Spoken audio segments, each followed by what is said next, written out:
Welcome to the T20 Forum on Digital Transformation. This is the third appointment, and I'm very pleased to welcome to this event. And on a more personal note, I'm here at Sky, so I'm very happy you are here with us.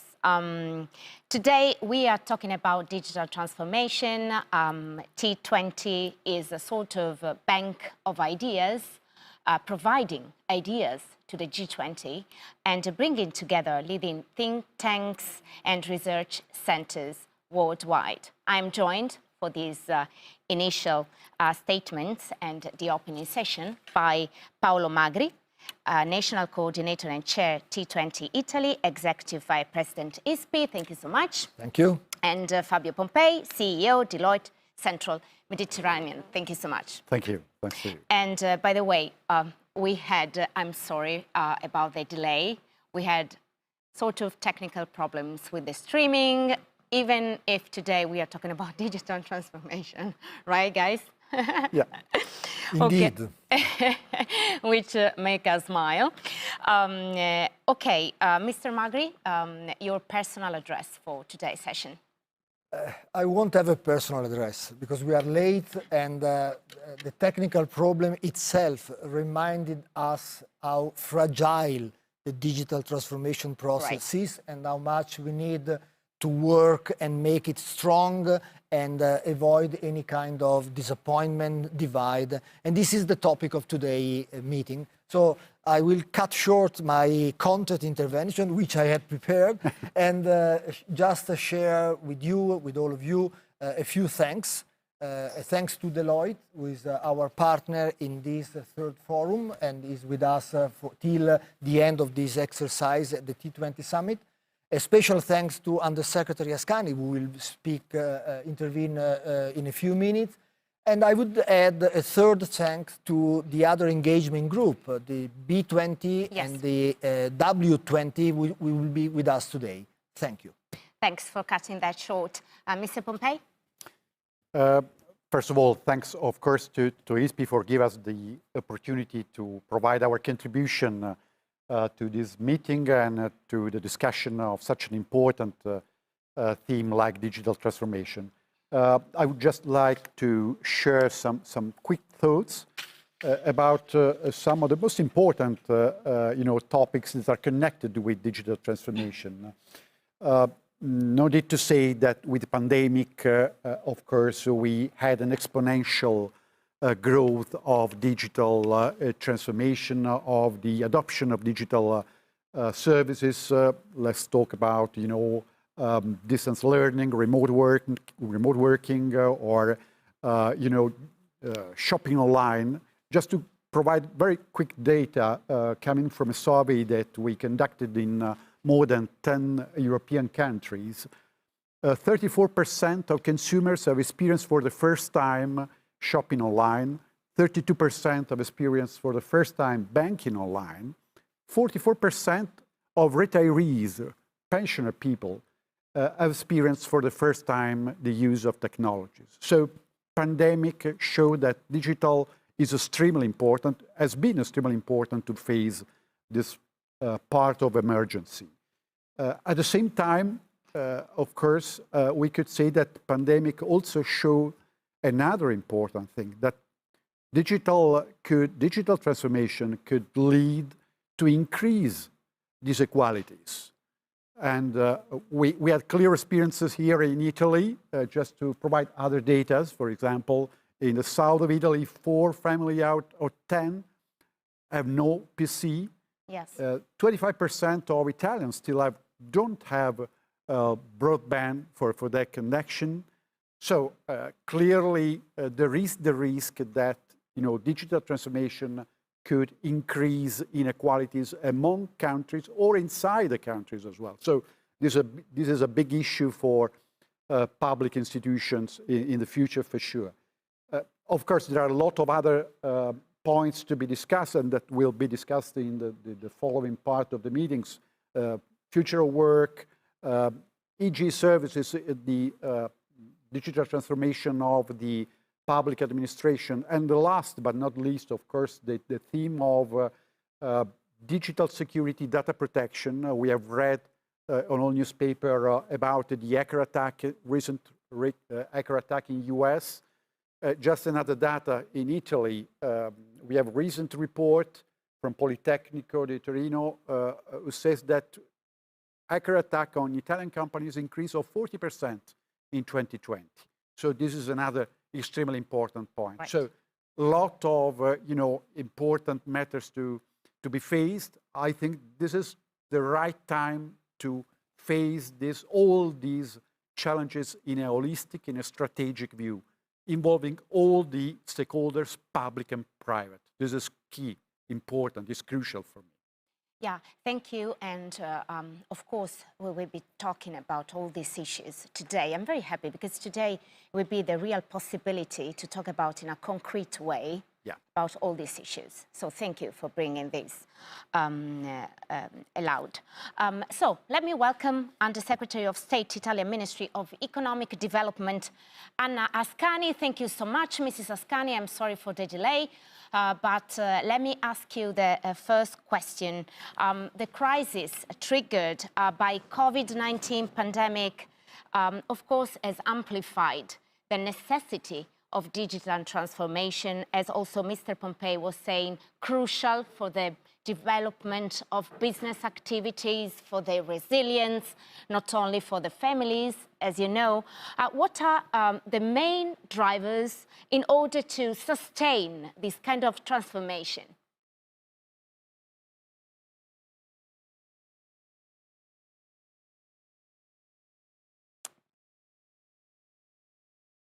Mrs. Ascani, you have to unmute your microphone. I'm so sorry. Is not mute? No. Okay, because we cannot hear you.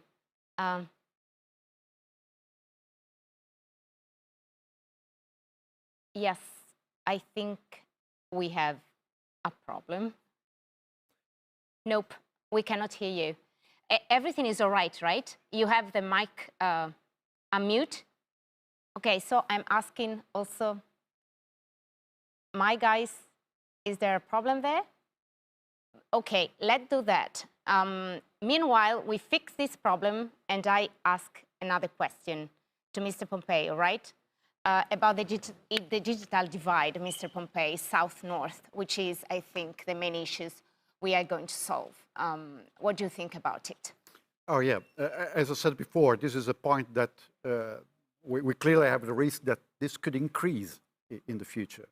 So, of course, the public institutions here can play a quite significant role in facing this issue and try to mitigate at the maximum this kind of risk. This is the real point. On the other side, this is at the family level at least. On the other side, of course, we have companies, we have business communities, and in this regard, I would say that we could have different level of growth, different level of competitiveness. Because, for example, in Italy, where we have a lot of small, medium-sized companies, of course, the level of digitalization is very low, and this is quite an issue for the future. Thank you so much. Mrs. Ascani, you're back with us, I think. Yes, I think so. Yay! I think so. We can hear you. Here we are. Here we are finally. Thank you, and let me thank first of all ISPI and Deloitte for this invitation and for the event you have organized. That is very important. Focus on this issue that is, I believe, one of the most important for the next years for our country and, of course, for the G20, for strategies that we have to implement together. We are seeing, as Mr. Pompei was saying, a new normal that is actually the reality of our people and our business companies. And so the first thing that we have to do for answering your previous question is to make small and medium enterprises that you know are more than 90% of the enterprises in our country aware of the opportunities that can come from the digital transformation of the economy. And so we have to convince them to invest on digital economy in order to transform processes and to be more competitive in our global economy. So what we are doing by now is not only implementing infrastructure, that is of course very important, because we have seen that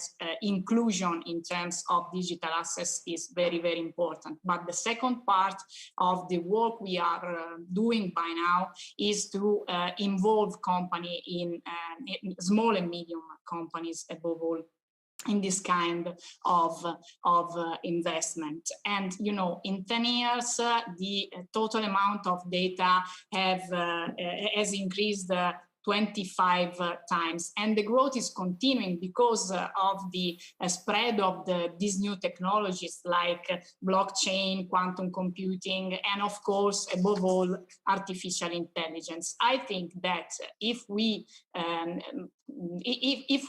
invest in artificial intelligence, cloud, and 5G together, we can transform even the traditional sector from manufacturing to public services, and this is what we need as a country, as Europe, and as a global community.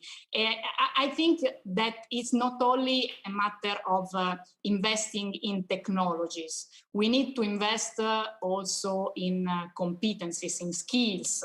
This is the second part that is not less important than the first one. So infrastructure, investing in technologies, and at the end, but as the first in terms of importance, investing in skills, because innovation is a political act. I believe that investing in innovation is a strongly political act, and it is for that reason that we are investing a lot of resources in the digital economy, and I think that involving companies and people in such an investment, we can change our country deeply and our world deeply. This is our conviction, of course. Yeah, right. My last question, Under Secretary Ascani. You have, of course, in front of you a big challenge, right? But it is the first time that you can spend some money, not to cut expenses, for the first time, I think, for our country. In concrete terms, what do you think needs to be done in order to have this transformation in a battered country like ours? I think that the first investment should be on infrastructure, of course, because we have seen what happened when you have a gap between territories and between people that are in different conditions. So first of all, we need infrastructure for all, digital access for all, internet access for all. Technology should be available for everyone, everywhere, at a cost that should be sustainable.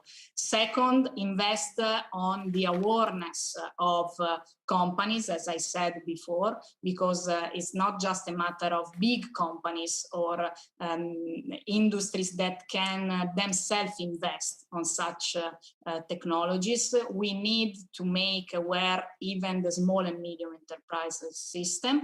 And third, invest in education, because we as Europeans have decided to have a human-centered approach. And I think that we should be proud of this kind of approach, and we should spread this kind of application of technology worldwide, because it's not just a matter of changing the technology we use every day. We know that technology is part of our everyday life. It's a question of how we use technologies in terms of building up a new social model. It's not just a matter of rebuilding what we had before the pandemic crisis. We have to build up a new social model, a new economic model that is, of course, sustainable in terms of environmental impact, that is innovative in terms of technology, and that is inclusive in social terms. So this is what we are doing now, and this is what we are going to do in August when we are going to lead a meeting between the ministers that are that are involved in digital economy, and we will implement this kind of approach even in that occasion in Trieste. Thank you. Thank you so much for being with us today. And by the way, I know we share the same passion for the same football team, so we are sort of yes, winning. Yes. Yeah, I know. Thank you, Mrs. Ascani. See you next time. Thank you. Thank you. Thank you for this opening session. So now I'm going to go in vertical to talk about the main issues today with our scenarios. And let me introduce the panelists for this session. Mr. Luciano Floridi, Professor of Philosophy and Ethics of Information, University of Oxford, Director, Digital Ethics Lab, Oxford Internet Institute. Karan Bhatia, Head Global Government Affairs and Public Policy for Google. Andrew Williamson, Vice President, Global Government Affairs and Economic Advisor for Huawei. Thank you so much to you too. And Nena Nkwanma, Chief Web Advocate, World Wide Web Foundation. Thank you all for joining us today. So I'm going to start with you, Professor Floridi. Artificial intelligence is increasingly being used to support human decision-making, as we know. However, its full potential is not yet fully leveraged. What could be the near future of artificial intelligence for you? Thank you for the invitation, first of all. Thanks. I guess I can get away with this difficult question by highlighting three roads in front of us, and they are sort of running in parallel because of the enormous power of intelligence that we have in these artifacts. We can do much more with much less, and that's good for the environment. We can do things differently from what we have been doing so far, and we can do things that were not possible only yesterday. So let me give you just two examples, and I close here. In 2016, so that's archaeology as far as the digital is concerned, it was already possible to use AI, that was Google using AI to cut energy consumption by 40%. Now imagine what that means for a city like, say, Milan, for example. Fast forward, and that's the second example, and I close here. Again, DeepMind, we're using the same kind of technology, deep learning, and we are able, thanks to AI, to solve a 50-year-old problem, the folding of proteins. Well, that might seem to be a scientific discovery. Who cares? Well, if you know how to do it, then you know how to design proteins. It means you know how to design drugs. You understand diseases much better. That was virtually not undoable, but very difficult to do with human resources. So that's the kind of future that we have in front of us. Much more with much less, and the undoable that was only yesterday unfeasible. Nwakanma, thanks to you too. The United Nations Human Rights Council has explicitly declared that the internet is a fundamental human right, a force, I read, in the acceleration of progress towards development in its various forms. How far are we from granting universal internet access? Excellencies, ladies and gentlemen, thank you for having me. And thank you to Anna for those inspiring words. Yes. I'd like to begin with warning us that the confirmation from the Human Rights Council is not the same as a resolution at the UN General Assembly. And it is not the same as a convention to which all UN member states will sign on to. So yes, there is a realization that accessibility to the internet should be a right, but it is not yet a convention. It is not yet a resolution. And that's maybe why I'm here, to say that Italy maybe should champion this. We think that access to broadband internet connectivity should be a fundamental human right at the UN General Assembly. That's my first submission. My second submission is to remind us that half the population of the world are still offline. So to the question, how far are we? The simple answer is 50-50. So half the population of the world are still offline. But if you come down to Africa, which is where I am, I live in West Africa, we are beyond 75% that are still offline, mostly women and people in the rural areas. And that is why I want to raise something very important. When we measure the connectivity, sometimes we use the area, the population living in the area that has coverage. In other words, can they connect to the internet? That is coverage. But that is not actually real connectivity. Real connectivity is, are they able to connect? Yeah. So you can still be by coverage area and still be offline. Many people are offline even if they're on the coverage areas. And let me end here at this question by saying that basic connectivity is not enough.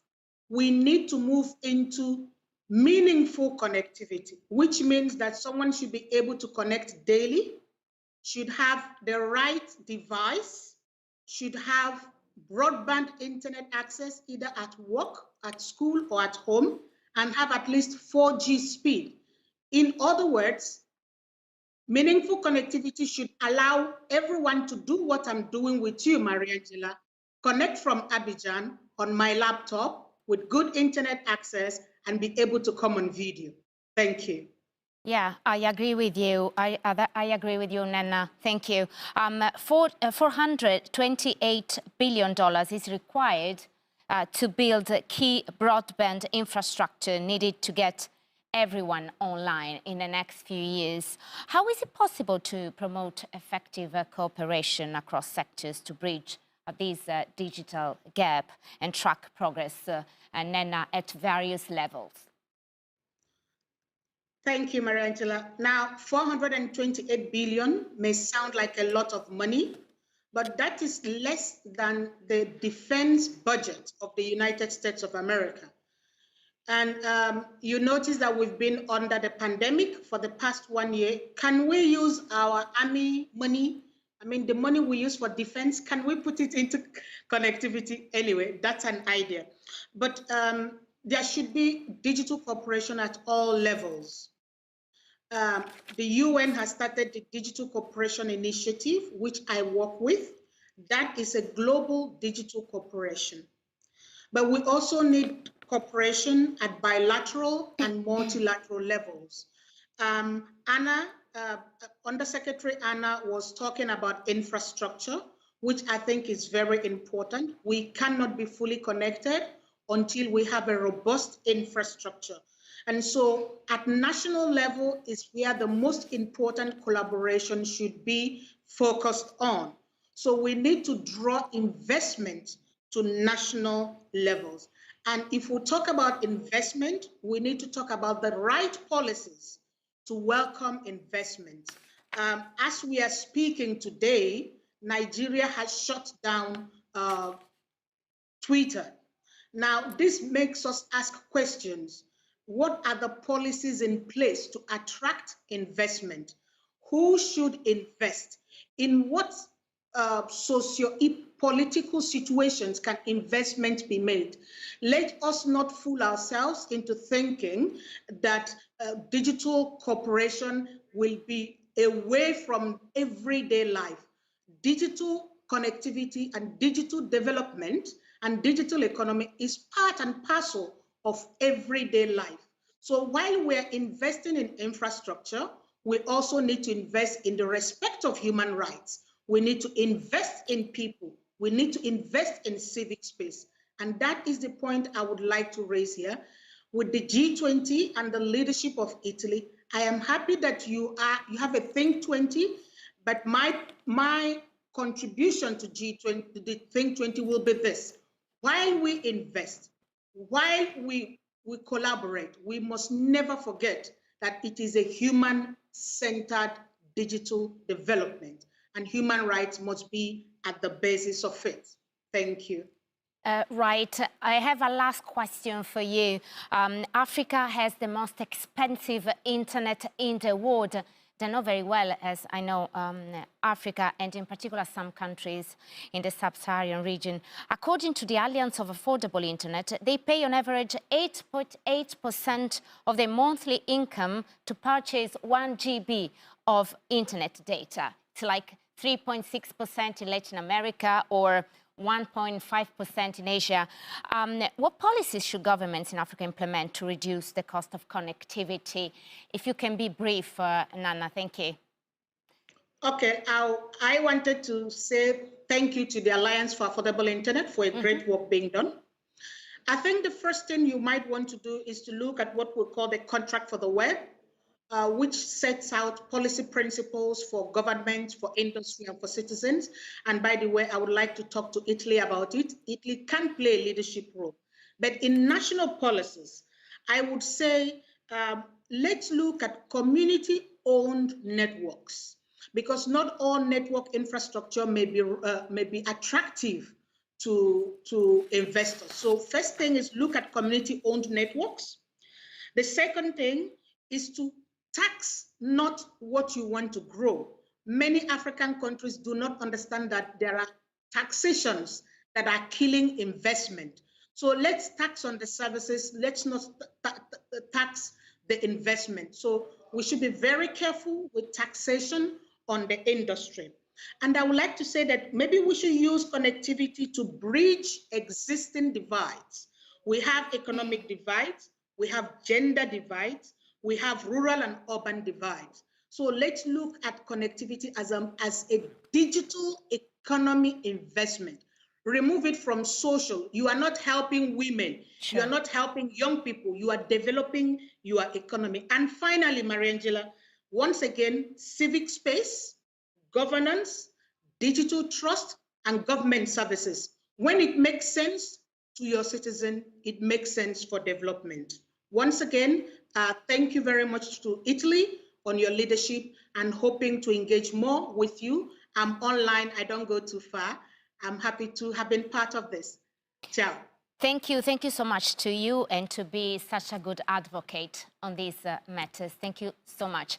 I go back to Professor Floridi because I want to talk with him about AI applications and the fact that there are actually some risks. For example, they can prolong in some ways or replicate the distortions of our society. So my question is, can you please offer us a picture of these important risks, Professor Floridi?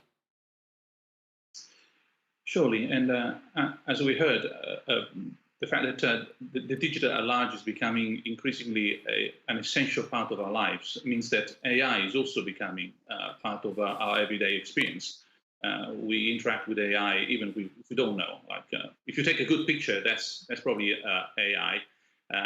If you select a particular movie, that's probably been recommended by AI. Products are designed and redesigned thanks to AI and so on. So we should start thinking in terms of AI surrounding us, and therefore the risks that you mentioned become more pressing. To understand them, it's important to understand that AI, as I said before, is a force for good. So I don't want to present AI as something negative, but it can also do something good. I would like to do the opposite. It's something good that sometimes goes wrong. Yes. In Oxford, for example, just to connect to the previous speaker, we are developing a year-long project on AI in support of the Sustainable Development Goals. And there's a database you can consult on more than 100 projects that are there to do something good. However, as you said, there are some risks. And in this case, too, I like to keep it short, so allow me to be rather schematic. There are some problems that we already have, but they are magnified by AI. Imagine the super classic problem of privacy. Privacy was already a problem for us on the web with the kind of gadgets that we use every day in the house.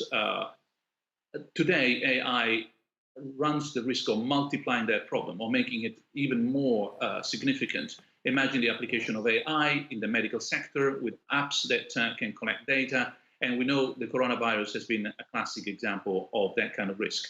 Then there are problems that belong more to AI that we, if you like, we wouldn't have or wouldn't have them so big if it weren't for a misuse of AI. In this case, bias is a significant problem, and then autonomy. And let me just close on with a quick comment on these 2 points.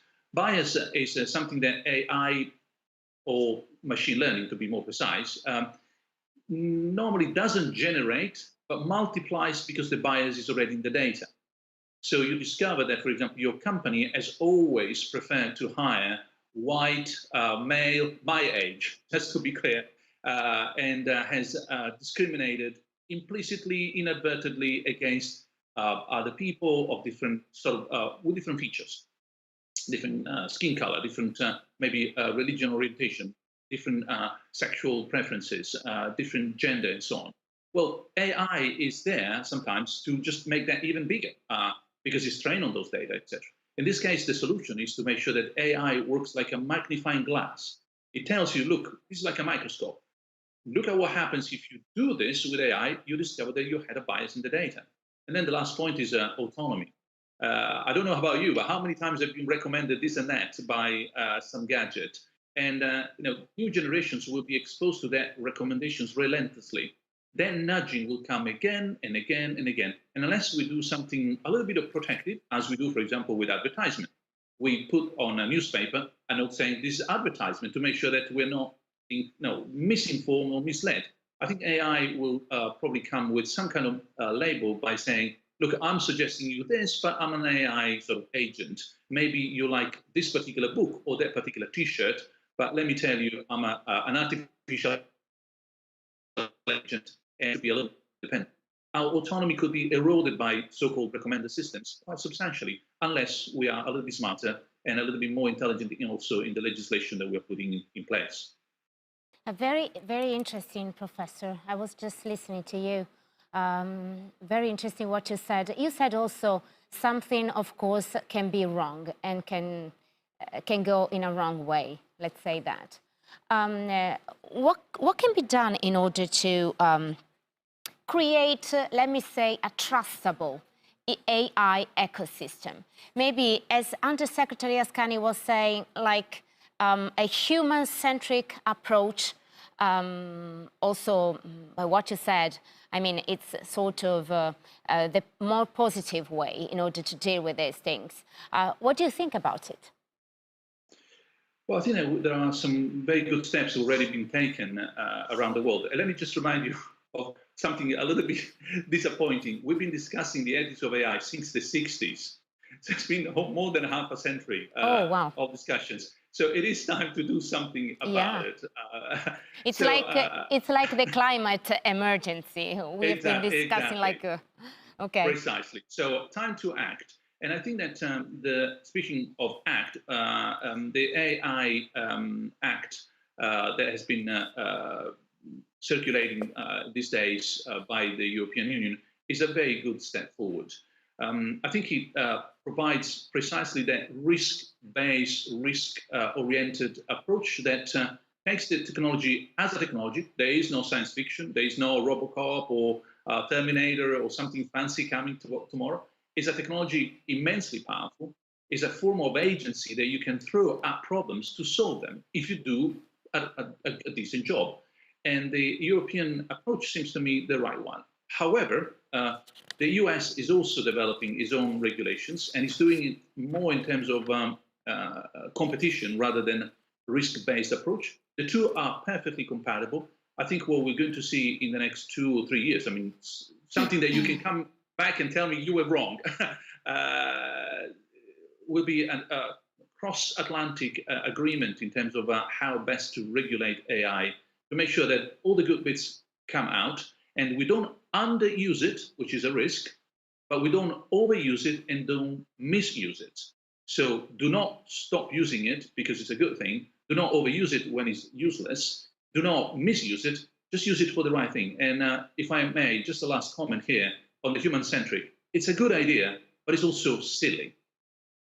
Have you ever thought what would be a non-human-centric? Do we really ever develop anything that is non-human-centric? It's popular because everybody can agree on that. What we should really be talking about is, of course, human-centric, that puts everybody on the same page, is uncontroversial. But the real point here is that we should develop an AI that is also environmentally centric, not just about us, but also about all the habitats that we inhabit. And that's why green and blue should go together. The green are the habitats, all of them, urban, economic, biological, and the blue of our technologies, AI at the forefront. Then we have an approach that I would like to say is typically European, and I'm very proud to say that. Thank you so much, Professor. Very interesting indeed. Thank you, You're welcome. really. And let me bring in Google in the discussion. Mr. Bhatia, the pandemic crisis has demonstrated the importance of the technology. Of course, we have seen in Italy too this about the economic recovery, for example, the resilience of companies. Will digitalization for you boost novel inequalities or not? Well, first of all, thanks very much, Mariangela, for including me in today's discussion. Look, I think the challenge of inequality that you allude to is a very real one. And indeed, the previous discussant sort of alluded to how pervasive the technology has been during this time of pandemic and how enabling it has been. You know, it is, as Fabio mentioned, enabled us to stay connected, to learn, to do business with customers. And so given that, and given what we see as the ongoing trajectory of the critical involvement of all of these forms of technology, AI enabled, by the way, I thought the professor's comments on and fundamentally optimistic view of the role of AI in all of this is one that we very much agree with. But it does mean that inequality, particularly in access to the technology, is likely to amplify the ultimate inequalities in society. So the question is, what do you do about that? I will say, for us as a company, our areas of focus have really been twofold. The first has been in the focus of skilling and training. Absolutely, we need the infrastructure. That's not necessarily the business that we're really core in.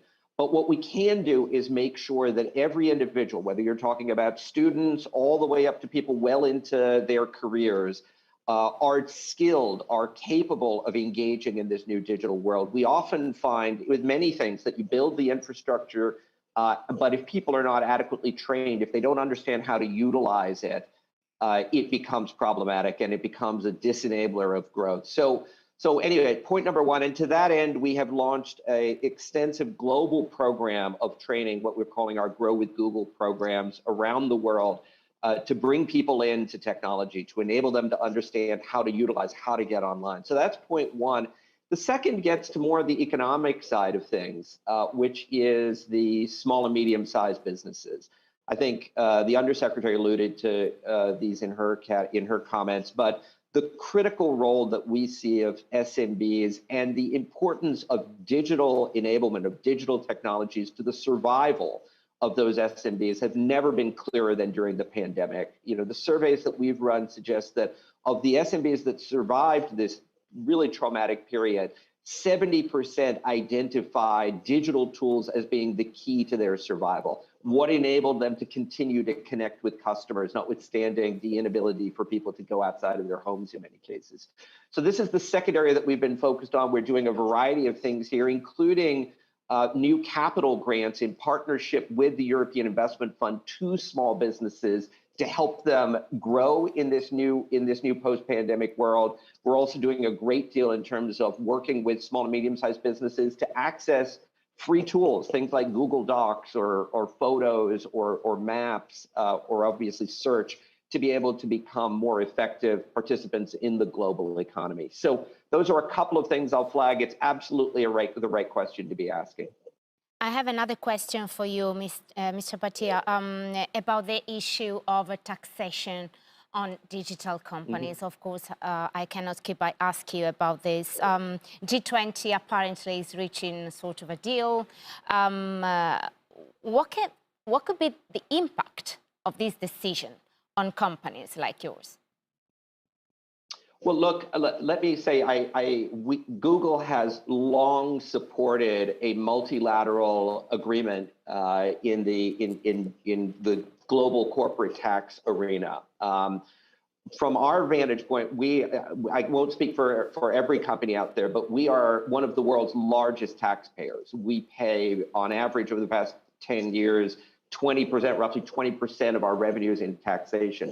But that tax is paid consistent with the current international rules, which means that most of what we pay is in our home market of the United States. And what we have been advocating for quite a while is the system of international taxation needs to be reformed. It needs to focus more on location of consumption as well as production. And that's what the deal that you've heard about the G7 making progress on really takes things forward on.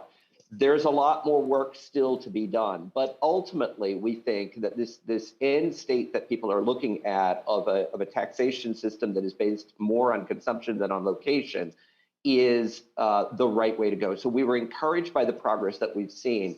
If I would flag one danger point, what we are concerned about is while this international multilateral process is proceeding, the growth of unilateral taxes, and particularly unilateral taxes that seem to be carved out against a specific subset or small subset of companies, that's not going to be helpful. That is going to unfortunately create the sort of trade frictions that we've seen in recent years.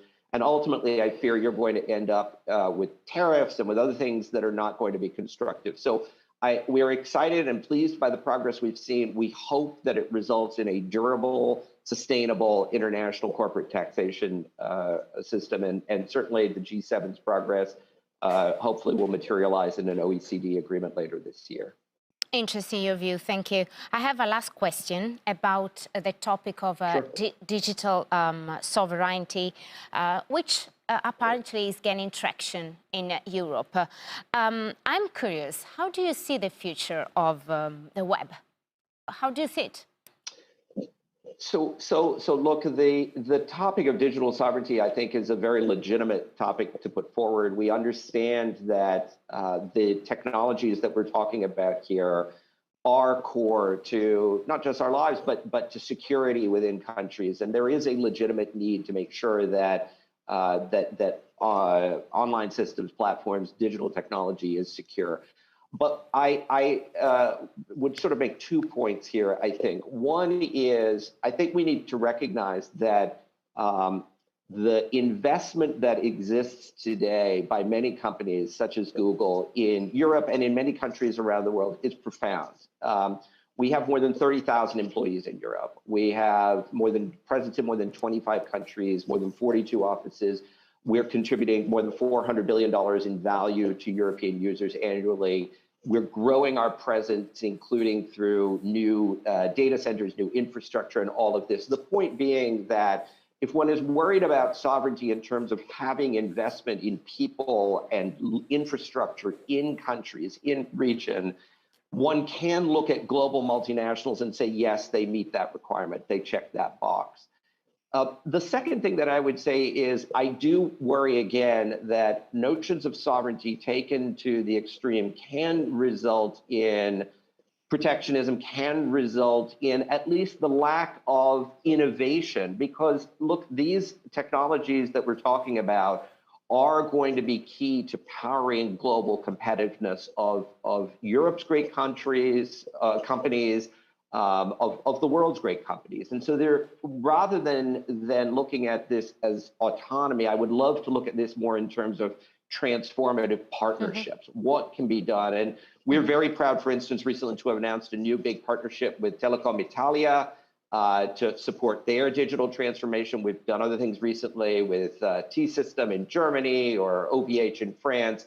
And I think that the governments, to the extent that we can have collaboration and the creation of common rules around this, addressing those fundamental sovereignty concerns. And I'm hopeful that we will see this Transatlantic Trade and Technology Council materialize. I think that may be an important step in helping to create the comfort and the confidence that seems to be informing this need and dialogue. So we're hopeful to see progress on that front. Thank you, Mr. Bhatia, for these insights. Thank you so much. Thank you. And now I'm turn on Mr. Williamson. Thank you so much, Mr. Williamson, for being with us, you too. Let me ask you about the combination of 5G connectivity, Internet of Things, AI. They promise a profound productivity enhancement for the business, for example, and also for the families. Can you name some of the most impactful innovations Huawei think will be realized this decade? Yes, well, firstly, greetings from Shenzhen. Really delighted to be here and be part of the discussion.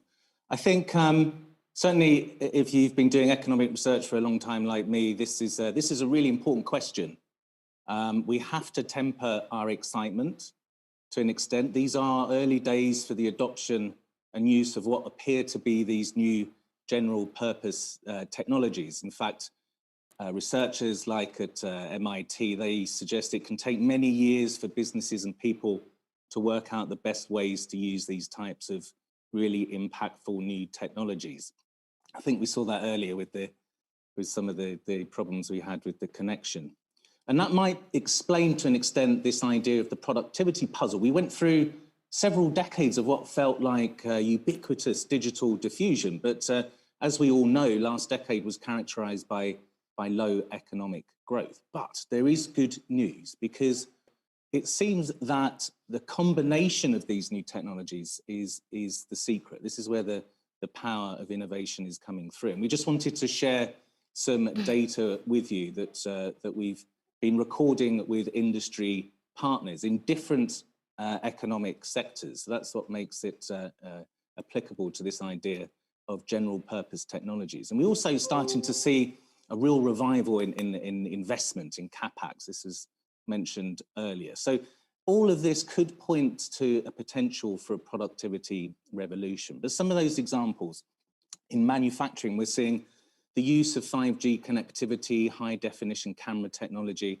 and machine learning are providing huge potential increases in cost savings, essentially in quality checks. Efficiency gains of 300% are being recorded, for example, in aircraft manufacturing, undertaking checks for fuselage. And basically in precision engineering, this is where this is really coming to the fore. In logistics, we have an example in Bari in Italy, where we're using 5G, again, high definition cameras, machine learning, that can take the crane drivers out of the cranes, who often work in quite dangerous conditions, and put them in a much more pleasant office type environment. One skilled operator now can manage 3-4 cranes consecutively. Big efficiency improvements, about 20%, and we're seeing cost savings of around 60,000 euros per crane. In mining as well, we're using 5G and AI, can greatly reduce the requirement for miners to go underground. We can use 5G to connect to remote equipment, such as cutters of rock faces, reducing overall operating costs by 25%. Yeah. In healthcare as well, we saw a real revolution in telemedicine. During COVID-19, Huawei was working with hospital staff all over China. We were using 5G and AI to assist diagnosis of CT scans, and we were seeing productivity, very big productivity increases of about six times there. But looking further out, we've been doing some blue sky thinking.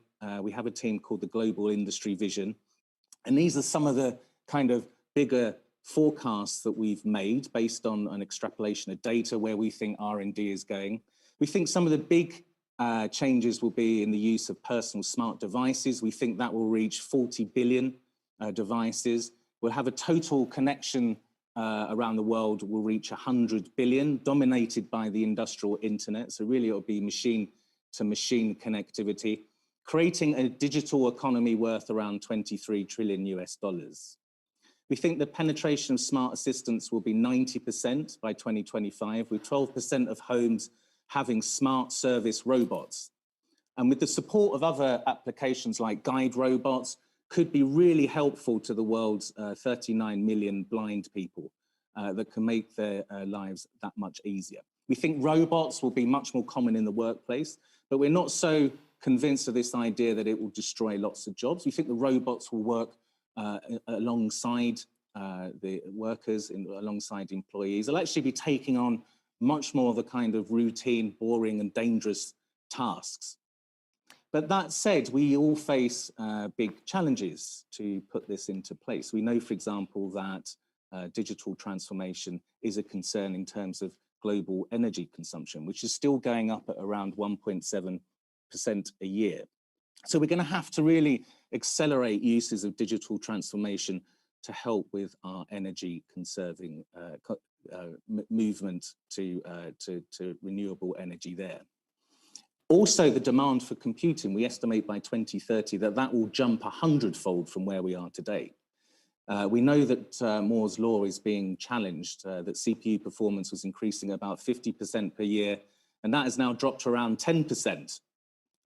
So we're also finding as a company that general purpose computing is very efficient in some domains. So providing sufficiently advanced computing power will also be a huge challenge. And then finally, we've already been discussing this, but this idea of the intelligent world, we are concerned. The next challenge is also about the fragmentation of AI applications and AI trustworthiness.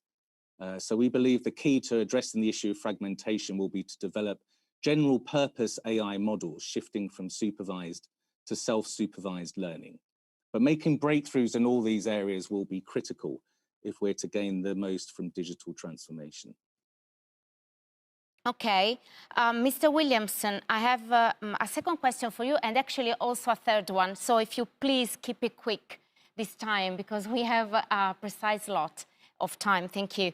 I'm going to have yours about digital haves and digital have-nots polarization. What role can private sector have to sort of help bridge this gap that also in Italy we have seen? Well, we think there's a big role for private companies to play. We heard earlier from Google about some of the initiatives that they have. We have something that's called Tech for All, and it's actually very simple. It has 3 pillars. The first one is about connectivity. The second one is about applications. And the third one is this issue of skills. And let me talk you very quickly through how we put that into place. So for connectivity, we have a product that's called Rural Star. And actually, it's very cost effective in terms of its rollout. It's much cheaper. It's a much cheaper solution than existing 4G solutions. It's very low energy requirements. It runs for the same energy of 5 light bulbs. And we're also able to add solar power technology to those base stations, which makes it possible for electricity to be fed into those rural communities. So it's being utilized a lot. There's a lot to be said that Huawei made a big contribution to connectivity in many different parts of the world. And then on applications, we are spending $1 billion on our developer program that aims to essentially help countries build their own digital ecosystems, okay? Trying to put the skills back into local communities. And then finally on skills, we've been running our Huawei ICT Academy since 2013. We are now partners with almost 1,000 universities around the world. We are training up, providing courses in crucial ICT areas for around 100,000 students a year now. And we're looking to greatly increase investment into that in the near future. Okay, I have a last question for you about the obstacle to achieving our collective digital potential, the decoupling in technology global value chain, which is one of the main points to be debated in 2020 and 2021. What's your view on this? What can be done? Well, you know, we believe that the rules-based international system has underpinned stability and economic development for over 70 years. And a lot of this is now imperiled by what's been alleged to nativist, protectionist technology practices. Global value chains in the technology industry took several decades to build, and they're beginning to fracture with multiple unintended consequences. It could be argued that the problems of supply in the semiconductor industry are arguably a recent symptom of those actions. So we're very supportive of this idea of multilateral action. Actually, the Economist Intelligence Unit late last year did a study that talked about the escalation of a tech war, tech decoupling, estimated that this could cost the global economy $53 trillion, a huge amount equivalent to the size of a Japan every year. Moreover, in their analysis using the GTAP model, almost all countries suffer from that trade shock. So it's really important that we pull back from that kind of escalation. We know that there are a number of initiatives that are being pushed forward by different organizations around the world. The IMF has suggested this idea of a new digital Bretton Woods, for example. International cooperation on digital matters could similarly seek consensus on broad principles and common institutions to resolve problems, helping to create a predictable and open framework for international trade and commerce. Similarly, the idea of a global digital stability board based on the Financial Stability Board created in the aftermath of the global financial crisis could help develop common standards, regulations and policies and monitor global risks. In a forthcoming working paper from Cambridge University, they propose this idea of a global digital observatory akin to the Intergovernmental Panel on Climate Change, something that could be incorporated through full representation from all countries around the world. We know the United Nations new declaration on digital cooperation supports these broader movements too. And then finally, Germany. We think Germany's recent IT Security Act also presents an excellent step forward. It provides a clear legal framework and a sound basis for further improving the IT security of critical digital infrastructure. Mr. Williamson, thank you so much for being with us today. Thank you. And thank you very to much. all the four panelists for bringing up some of the most important issues in our scenarios part. Now we have two panels, so I'm going to introduce my first one, and then we are going to talk about cybersecurity in the second one. In this one, we are talking about technology, about the skills and the future of work, which is one of the main issues today, especially in our country, but I would say all over the world, given the big impact of the pandemic crisis in 2020 and also this year. Okay, let me introduce my guests. Raja Chatila, Professor Emeritus of Artificial Intelligence, Robotics and Ethics for University La Sorbonne. Thank you so much.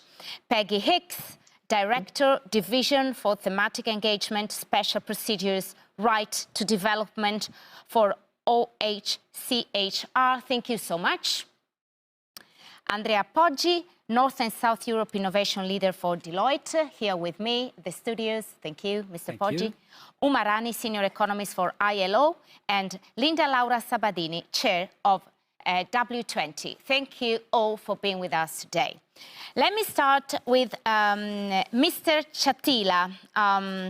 My first question for you, according to the International Federation of Robotics, let me read here, annual installations of industrial robots increased by 200% over the last 10 years. What are the main current applications of robotics and what should we expect over the next 5 to 10 years? Let me remind you to keep it quick because we are given time slot. Thank you. Sure. Thank you. Thank you very much for your question. And I'm glad to be with you today.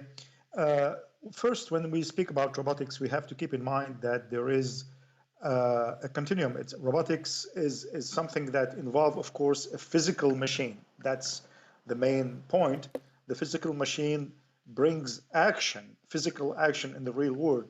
But robotics is not completely separated from artificial intelligence because, of course, the abilities of the robot in terms of perception, decision-making, and so on are from the artificial intelligence domain since the inception of robotics. So today, to answer your question, the figures that you have mentioned from the International Federation of Robotics are related mostly, as you said, to industrial robots in manufacturing. And manufacturing is, of course, a wide domain. You have different kinds of sectors within manufacturing itself. And this includes, for example, welding, handling, assembling, processing, also clean rooms, for example. All this machinery also is deployed in many kinds of industries and sectors. The most important one is automotive industry for car manufacturing, but also electronics and building machinery itself, chemistry, all food industry. All these domains are major users of robotics. And here, mostly, we speak about robots doing the task by themselves, programmed to do so, but we also observe more and more situations where there is a collaboration between the robot and the human. For example, the robot doing systematic tasks and the human doing tasks that require dexterity and more cognitive abilities.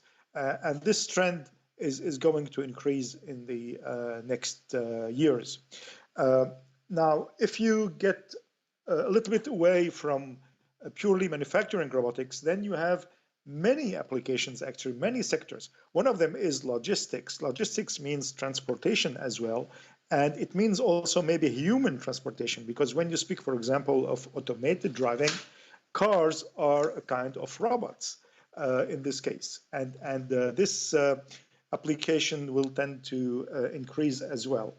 Cleaning, agriculture, mining, I think it was mentioned by the previous speaker as well, and also exoskeletons that enable workers, for example, in the construction industry. So you have the construction industry. And in other kinds of services, medical robotics is pretty important.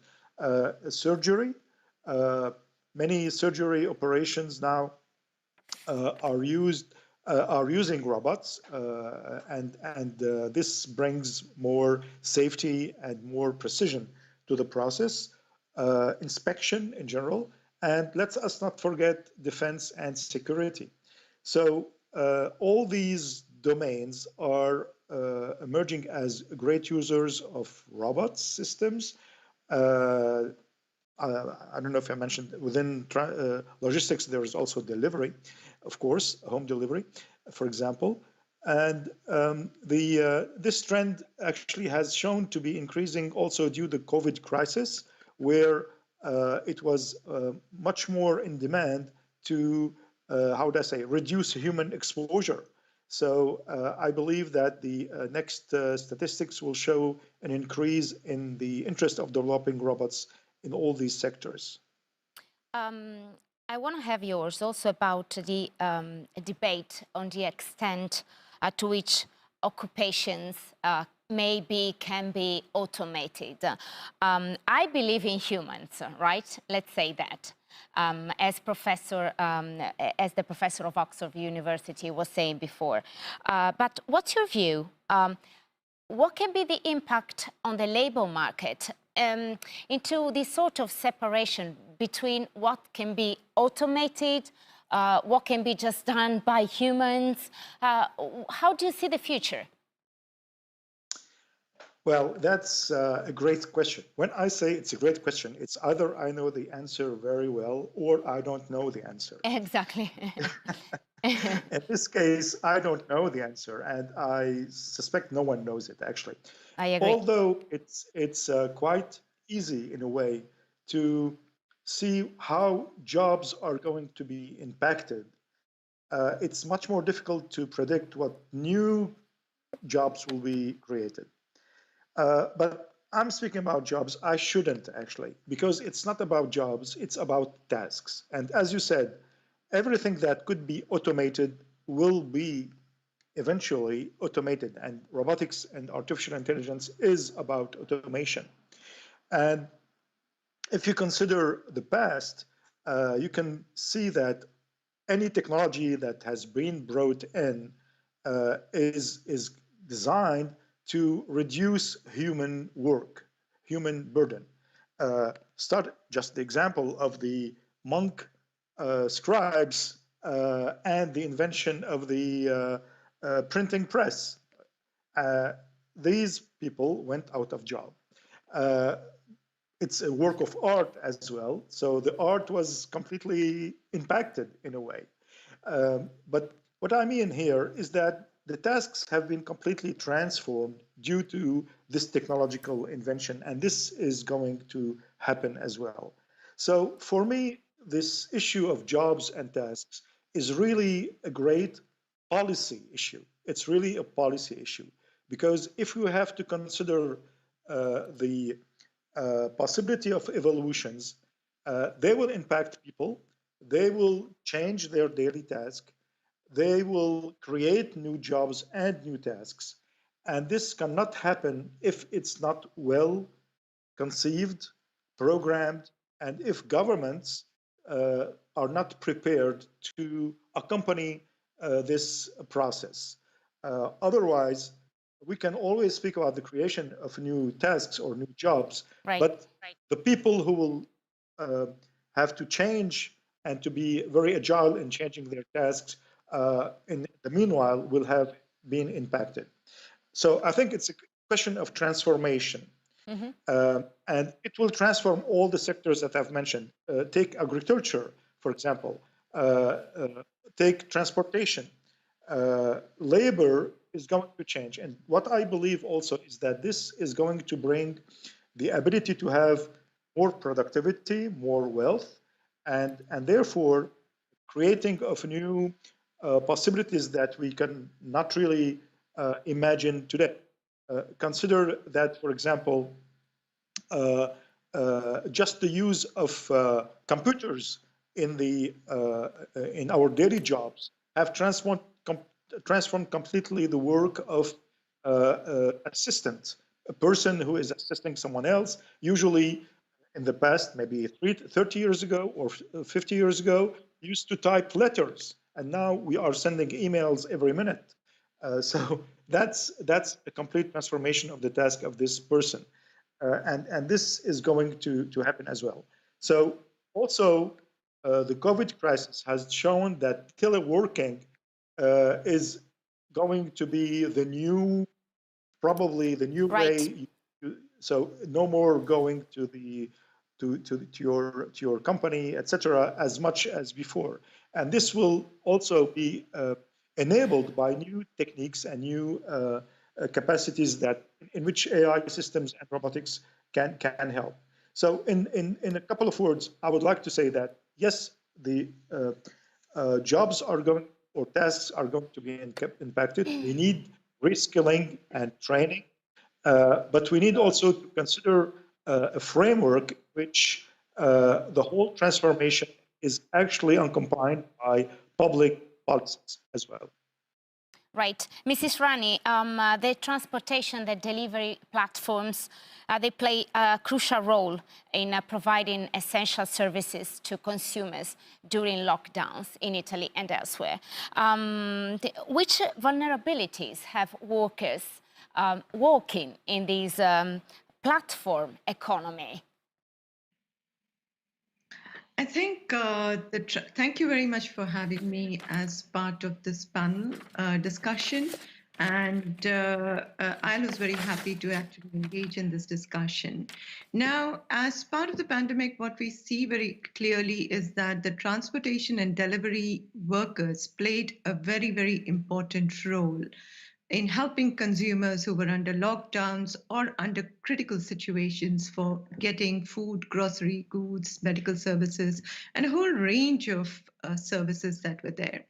But I think what is often not considered, or what got exposed as a result of the COVID-19, was a certain particular risks related to the nature of work, especially as many of these workers could not do social distancing. So we at the ILO tried to actually understand this by doing a survey to understand to what extent these workers are actually exposed and whether the risks and inequalities are further exacerbated or not. And we very clearly see that happening.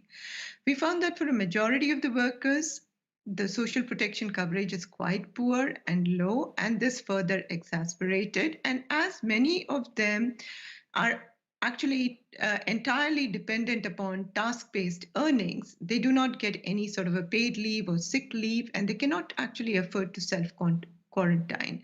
We found that 7 out of 10 workers on these platforms indicated not being able to take paid sick leave or receive any sort of a compensation in the event they were to test positive of the virus or if any of the family members had contracted the virus.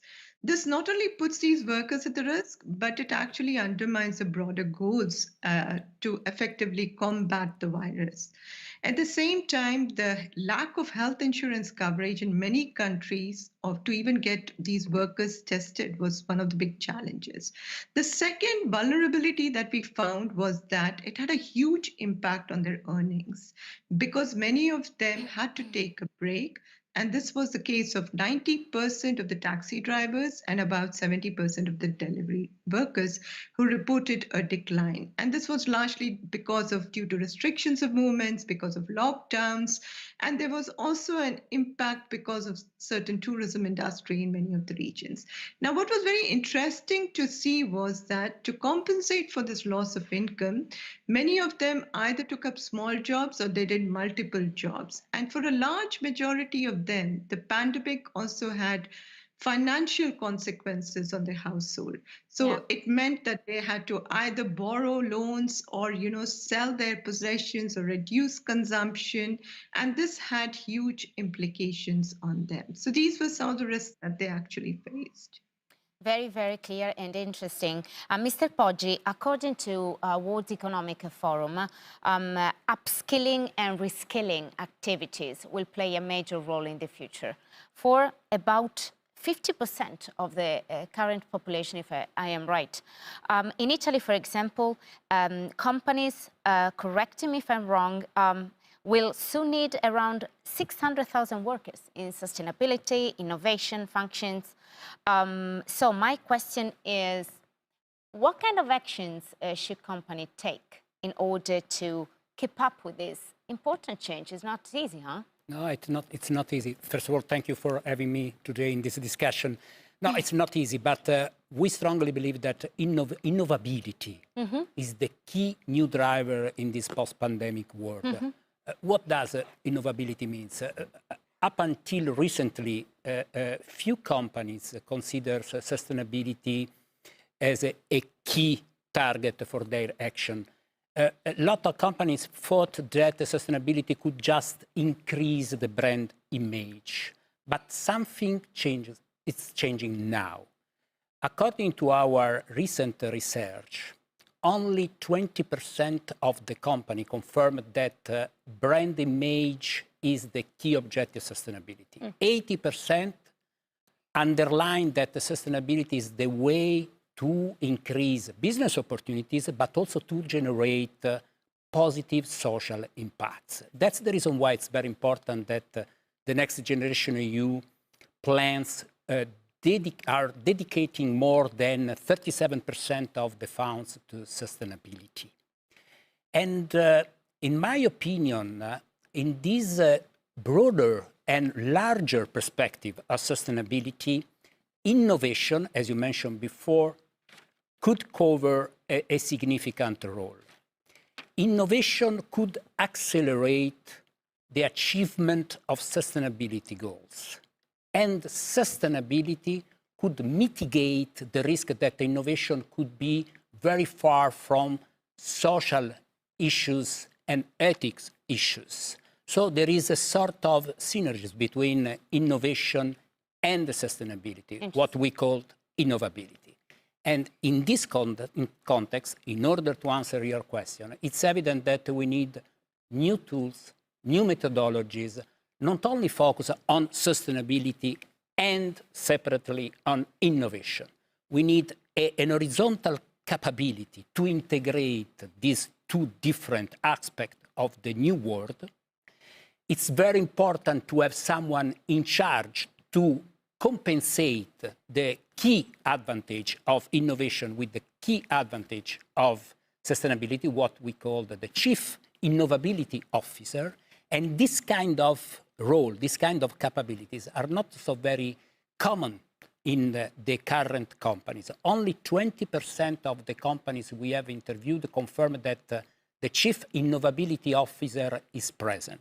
But the good news is that more than 30% of the respondents confirm that this kind of capabilities, where innovation and sustainability are together, are the most important initiatives they want to do in order to increase the workforce capabilities.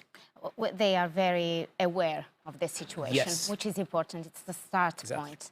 Mrs. Sabadini, let me bring up one of the most important issues, which is women, as we have to talk about this. In 2021, we didn't solve this major aspect. Only 18% of girls in tertiary education pursue STEM studies, compared to, correct me if I'm wrong, 35% of boys. What policy instruments should be put in place to encourage female to say, look, if you want to do this, you can do this as well, I mean, as the boys can?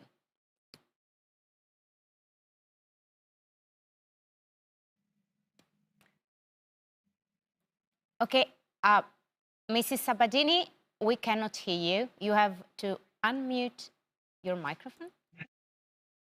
Now? Yes, I can hear you very well. Okay.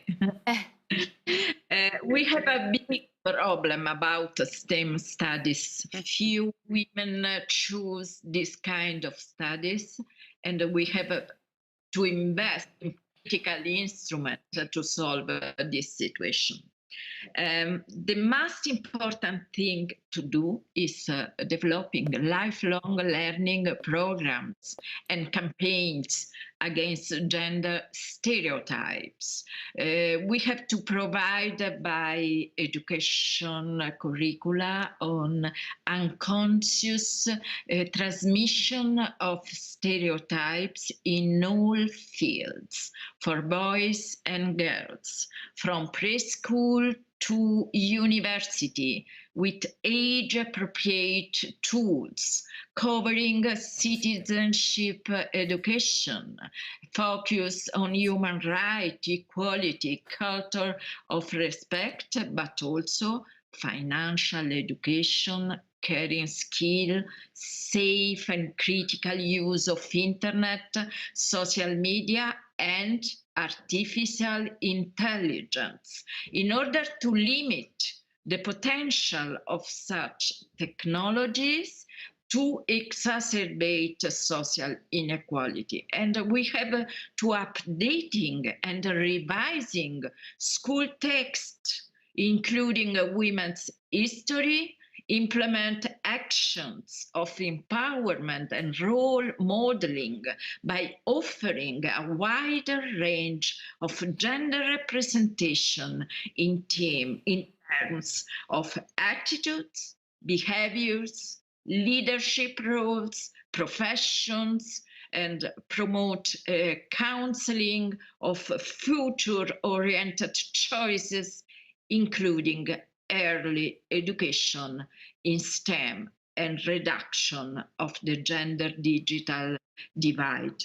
And finally, I think it's important to develop it to all multiplier as teachers, professors, educators, parents association, training programs covering stereotypes, prejudices, and gender dynamics, and the power they have to shape private and social life. I think if we do it, we solve the problem.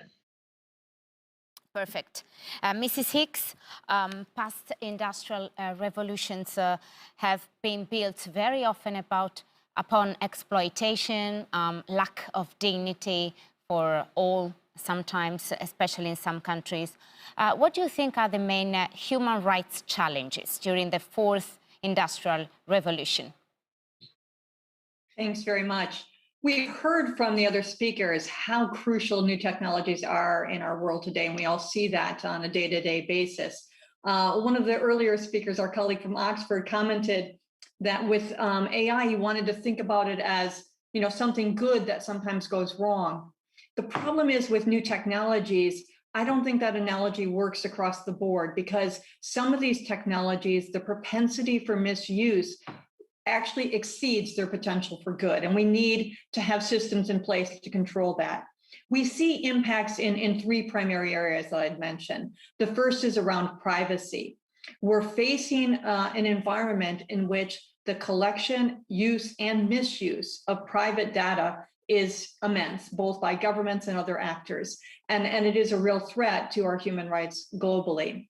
Secondly, we see threats around free expression, democratic systems, and civic space. What that means is that we have created an environment in which the public square is now often online. And that public square, of course, is incredibly valuable to people in exercising their rights. But at the same time, it's also a public square in which their rights are immediately threatened. And we see globally human rights defenders, journalists, and others not only being attacked and harassed online, but in many cases being detained or subject to very substantial offline harms because of their online conduct that, of course, ought to be protected under human rights standards. And that's only about the free expression part. When we look at the ways disinformation can undermine democratic systems and other basic rights, like the right to health, for example, during this pandemic, we need to be very aware that the risks here are real and need to be addressed. The third area relates to combating inequality and discrimination. Some of the earlier speakers have really already identified these problems. If the digital world is essential for people's prosperity and success, the fact that half the world's population isn't connected is a fundamental inequality that we have to address. But I also want to emphasize that even in places that have the wealth to be connected, the reality is that it's people that are most vulnerable, most disenfranchised within societies that are the least likely to be connected. So we have to make sure that those that are already being left behind aren't left even further behind in this fourth industrial revolution.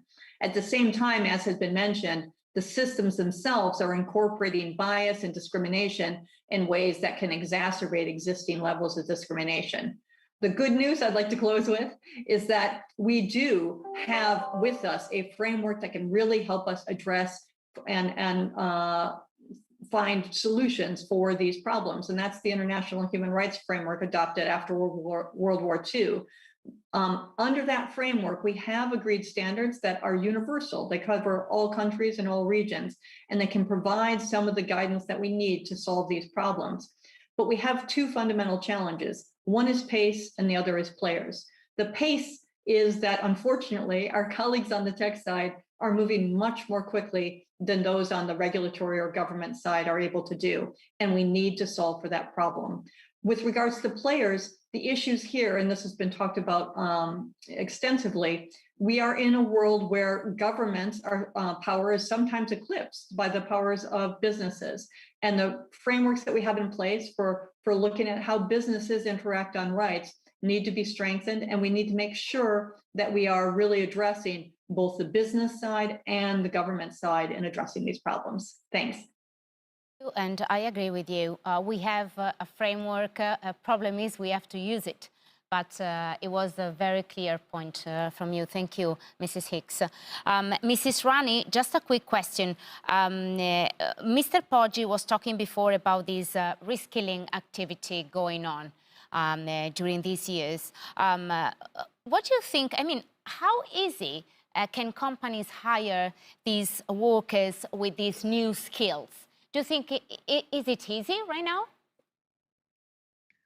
I think this is a very interesting question, but also very challenging. I think what we need to very clearly understand is we need to identify what these skills are that are required, because the world of work is constantly changing with digitalization and automation. And what we hear is that today it's also very important not to just have cognitive skills, but also non-cognitive skills. They are increasingly becoming important. Now, one thing that the companies can do, it's very difficult to hire people with the required skills that are needed in the digital age. But what the companies can do is sort of collaborate with universities, collaborate with the governments to come up with a kind of a curricula which actually incorporates both the cognitive and the non-cognitive skills and ensures that that can be developed for the overall development of an individual when they enter the labor market. And towards this, we do see a number of experiments happening across a range of countries like in Singapore or Mexico, but we also see that companies today have also become very innovative in the way that they also work with some of the innovation platforms in trying to develop skills for their own workforce. And also these platforms do work with educational institutions to develop the curricula that are needed for the people who are getting educated and to actually train them into the labor market. So I think this is not an easy thing, but there are different ways and mechanisms in which this can be achieved.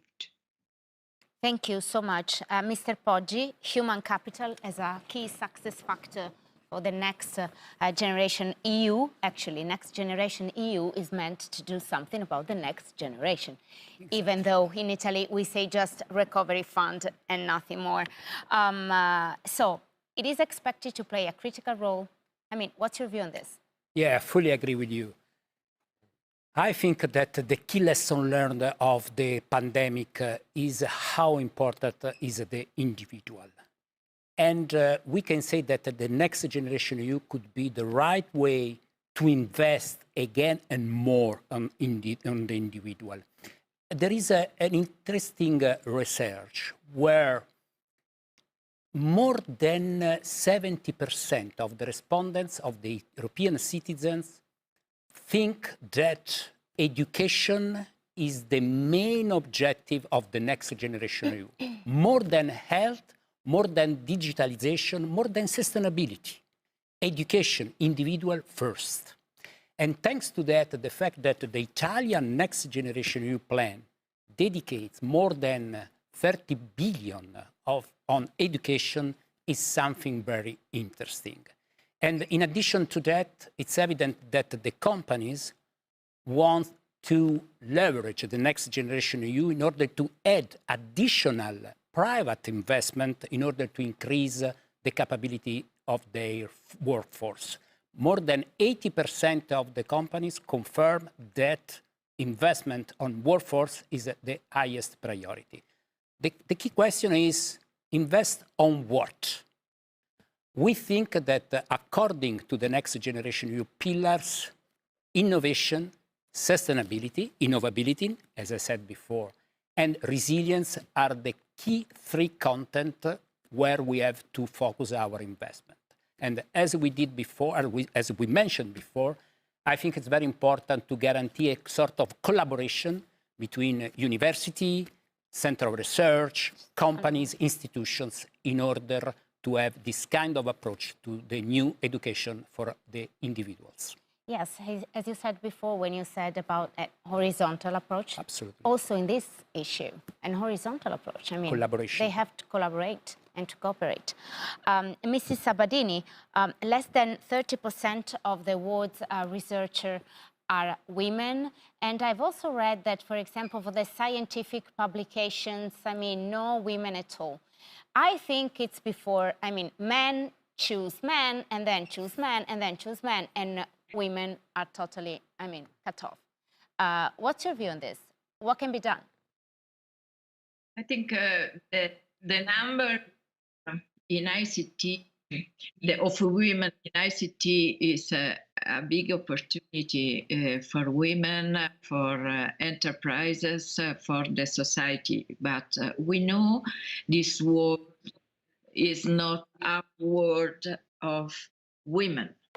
I think the low proportion of women in this sector is not the result of individual preference, but systemic obstacles. And second, I think the limited participation of women is detrimental for individual ICT companies, the sector as a whole, and the wider economy. And men choose men and not women. And this is a barrier of participation of women. The greatest barrier to gender equalities we know are stereotypes, and it's very important to involve girls in studying ICT since they are girls. We have to show how ICT is innovation, is creativity, is a fundamental tool for designing instruments useful from social point of view. And if we try to do it, ICT can become more attractive for women. And the gender diversity can increase in the ICT sector. ICT jobs are more highly paid than those in traditionally female sector, and this would help reduce the persistent gender-based pay gap. But if the number of women increase in ICT sector, is more easy for women to go to have a high level position in decision making. Right, thank you. Mrs. Hicks, I'm gonna close with you. The dramatic expansion of use of digital technologies, I'm thinking about the social, for example, media platforms. I mean, they can have also negative consequences in our life, especially on the human rights. For example, women are battered many times by the negative use of social media, of these powerful technologies. I mean, what can be done? How states can incentive a greater and better use of these human rights inside the technological companies? Great question, and one that's really important for us to look at and solve for. Really, we have, again, a framework that helps us get to that, because states agreed to something called the UN Guiding Principles on Business and Human Rights. And within those principles, what they say is that states themselves have responsibilities in terms of how they actually address your question, how they regulate and incentivize business conduct. They have to protect people in their sphere, and they are responsible for making sure that the businesses that they have authority over are not abusing rights in various ways. But at the same time, the companies themselves have responsibilities about how they cause, mitigate, or link to or contribute to human rights harms globally. So what we're really trying to do is to get both states and governments to think about those possible harms in different ways. And that means that they need to do things like human rights due diligence. They need to think through in advance the design, the deployment, and the use of various technologies with a view towards what might the human rights impact be, and they need to take steps to prevent those impacts before they go forward on those tracks. On the government side, governments really need to be looking at imposing approaches like making companies more transparent, for sure, looking at the ways that they are imposing the standards, and even legislating in ways that they require the companies to put in place these human rights impact assessments or due diligence. And that's already happening in Europe and other places. At the same time, though, both Europe and other regions need to be careful about how they legislate in this space, because the reality is the models that they set will be applicable and used in other areas as well. And so, we need to look at and make sure that the approaches to regulation are fully human rights respecting. And unfortunately, there's a tendency to engage in these areas in ways that are overbroad and that don't have some of the human rights clarity that they need to. An example of that is the latest EU actions relating to counterterrorism online, and which we think create some possibilities for abuse in that way.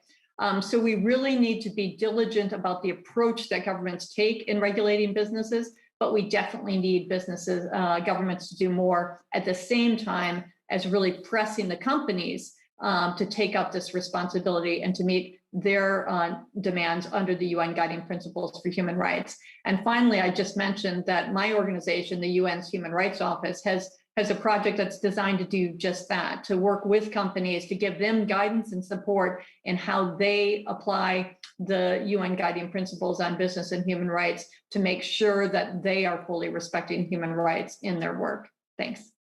Let's hope this is going to happen. Thank you so much, Mrs. Hicks, and thank you to the four of you for such interesting topics brought up today. Thank you so much, really. See you soon, I hope. Okay, let me talk now about the second issue, cyber security, which is one of the most debated issues, as you know, right now. Digital identity, future of e-government. I'm going to talk about these issues with five great guests. I'm going to introduce them to you. Roberta Cocco, Deputy Mayor for Digital Transformation and Services to Citizen, Milan Municipality. Thank you so much for being here. Thank you. Anne-Marie Engtoft Larsen, Tech Ambassador, Ministry of Foreign Affairs for Denmark. Thank you so much, Mrs. Larsen.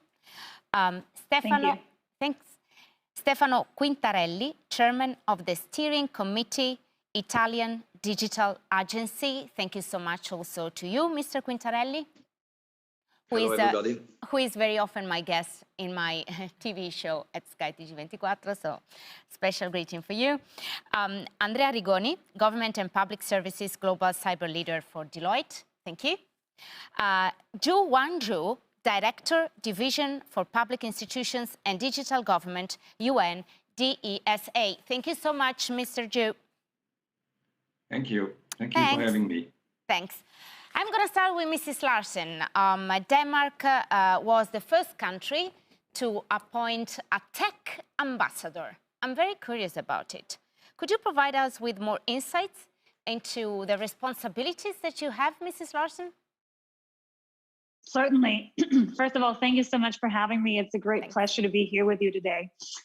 So the reason why Denmark appointed a tech ambassador 4 years ago, the main reason is really look around us. Technology is shaping every aspect of our life from the moment we wake up to the moment we go to bed. And today we see that companies far, far away from Denmark are having a huge impact on how Danish society, democracy, markets, opportunities, but also our foreign policy and security issues are being shaped by technology companies that for a long time we haven't really engaged with. So I think for so much of this is really doing what diplomacy does best. We are out there where actors, transformations are taking place, radically shaping the world that we're living in. And the main point of a tech ambassador and a tech embassy is really to elevate technology and engagement with the tech industry to a cross-cutting foreign policy issue. And when we look at this from a foreign political lens, whether we're talking cybersecurity, the fact that our infrastructure is so incredibly digitized, and that malicious actors are increasingly using some of that vulnerability, to questions around security policy, geopolitical challenges with AI, I think the kind of great rivalry we've seen between East and West, and where does that position us as Europeans? So in short, my mandate is to make sure that this balance between governments, tech industry, and who is deciding what are the democratic rules for how technology should be shaping our society, that balance needs to be a little bit more in favor of governments, making sure that it is governments, it is the parliaments, the people that they represent, who are really setting the stage both for foreign policy and how technology is impacting that, but also to the very question of how technologies are impacting our lives. Very, very interesting. Thank you. Mr. Rigoni, this sudden shift towards teleworking has led to new opportunities for cyber attacks, which is the truth. As a result, the number of global cyber attacks, correct me if I'm wrong, increased by 12% compared to the previous year. How cybercrime is evolving? I mean, which are the risks connected to it?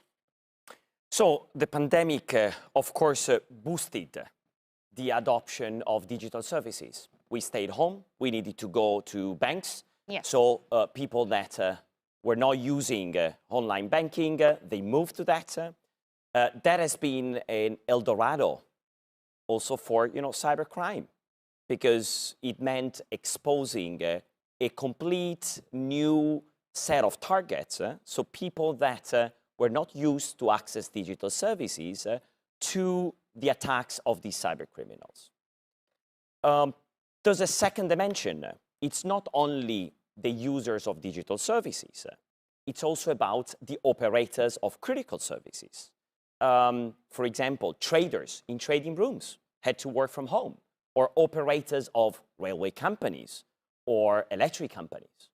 So we saw an increase not only of those cyber attacks targeting, for example, money, so fraudsters, but an increase of activities against critical infrastructures, so against important companies for nations or sometimes for entire regions. Now, this is showing the importance of cybersecurity. It is becoming a crucial component of digital transformation. We cannot think of an airplane that is not secure. We cannot think of a digital service that is not secure by definition. Security needs to be almost invisible to the users. We cannot, we insist on education, right, but that's a sort of workaround. We need to develop services that are safe and secure at the beginning. This requires a different mindset from rulers, governments, but also from the private sector. For the first time in our life, we need all these entities that have been working in isolation, independently, to join forces. And it's great that a country like Denmark is showing us the direction, demonstrating that we need ambassadors to start working together, being closer to the big technology giants. Very interesting. I'm thinking, the way you are talking about this, I was thinking about the attack from the drones in Saudi Arabia last year. I mean, everything needs to be secure because, in fact, these attacks can be here all the time, also with airplanes, for example, as you mentioned before. Mr. Quintarelli, okay, you were the original proposer of the Italian Public Digital Identity Service, which is an actual digital identity for Italians. So, Mrs. Larsen, we also have a digital identity now. I'm sure you are laughing. Mr. Quintarelli, I want to know which are the main challenges in order to have this digital identifier system? Which is the main risk, the main challenge today for us? Okay, first of all, let me greet everybody in the room, and many of them I know, so hello everybody. By the way, Mr. Rigoni was very helpful in the first phase of developing the Italian digital identity infrastructure. The Italian digital identity infrastructure now has about 21 million people using it, effectively using it. So I would not say just registered users, but active users. And I think that that's a big success. Now, it has taken 8, 9 years before it has come to such a success. And because, it's like a chicken and egg problem, a catch-22 problem. Nobody wants credentials that with strong authentication, with legal validity, if there are no services to use them, and you don't build services if there are no users. So the very complicated thing is not building the system really, is not building the tech part, etc. Is the adoption, is building and growing the adoption. Yeah. And it requires times. These things grow exponentially. And we are now in a phase, I would say, that Italian digital identity is a given. Companies are jumping on board and are starting to build private services based on our state-controlled digital identity. Public administration are jumping on the bandwagon by the day. So it's really taken off.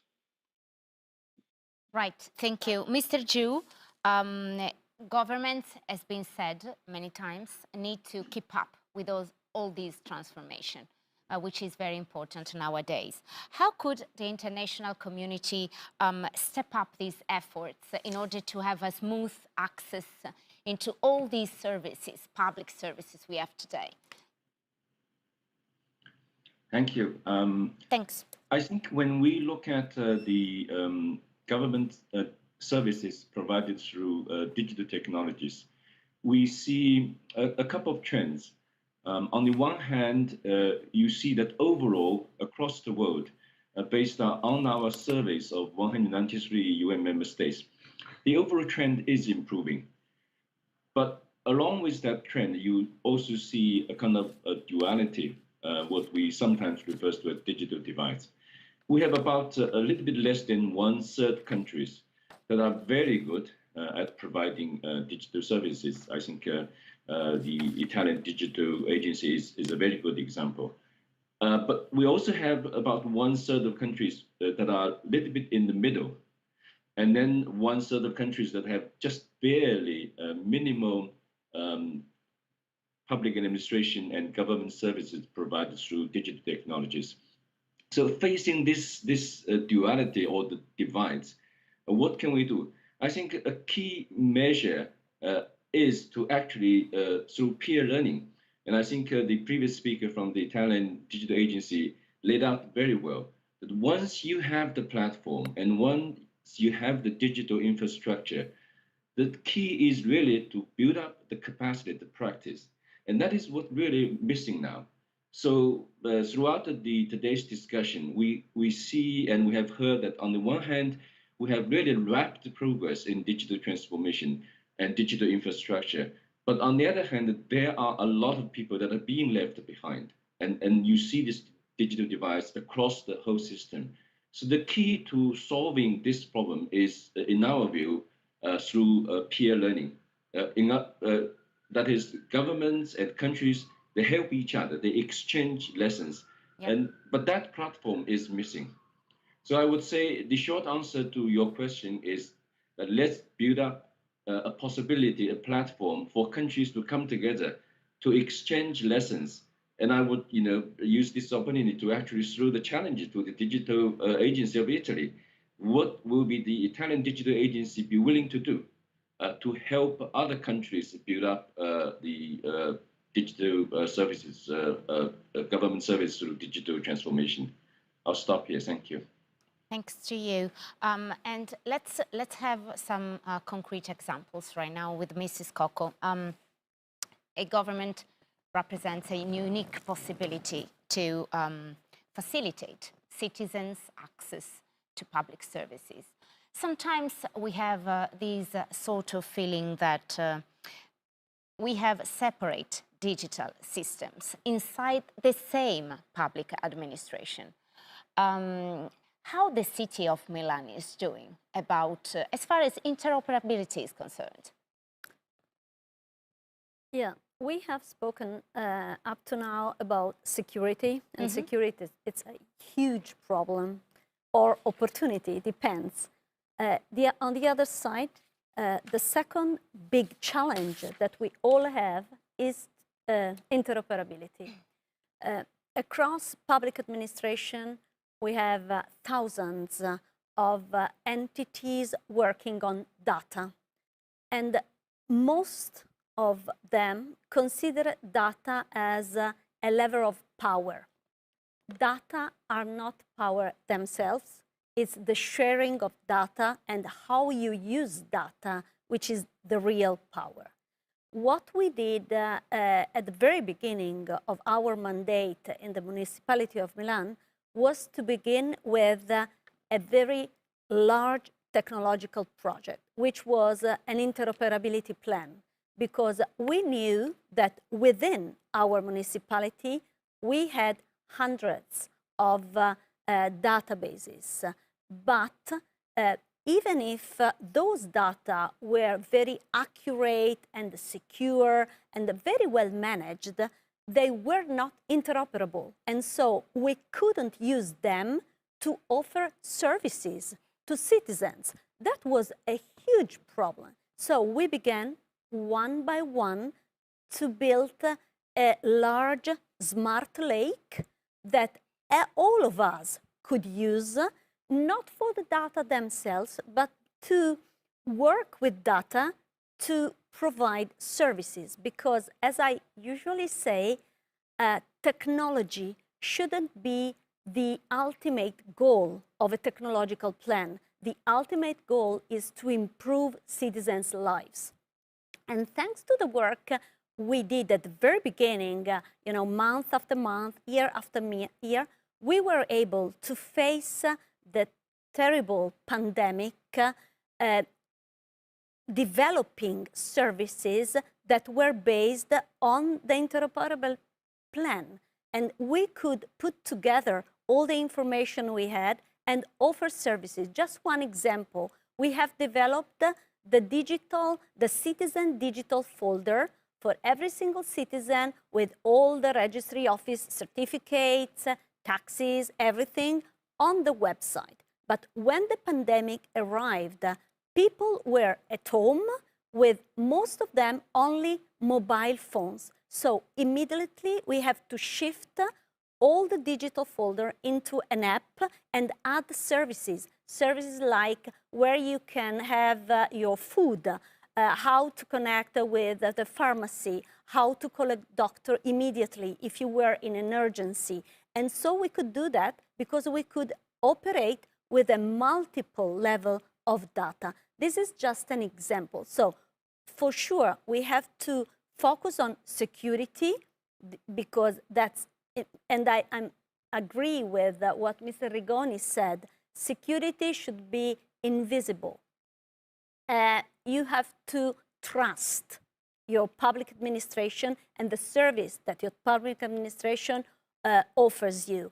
On the other side, public administration should work on data, but never alone. We have to cooperate. We have to collaborate with other entities, with other public service organization, and with the private sector, with very specific rules, with very clear borders, but we have to work together on the two challenges, interoperability and security. Yes, I agree with you, and also to simplify, because this folder, I live in Milan, and this folder actually works very well.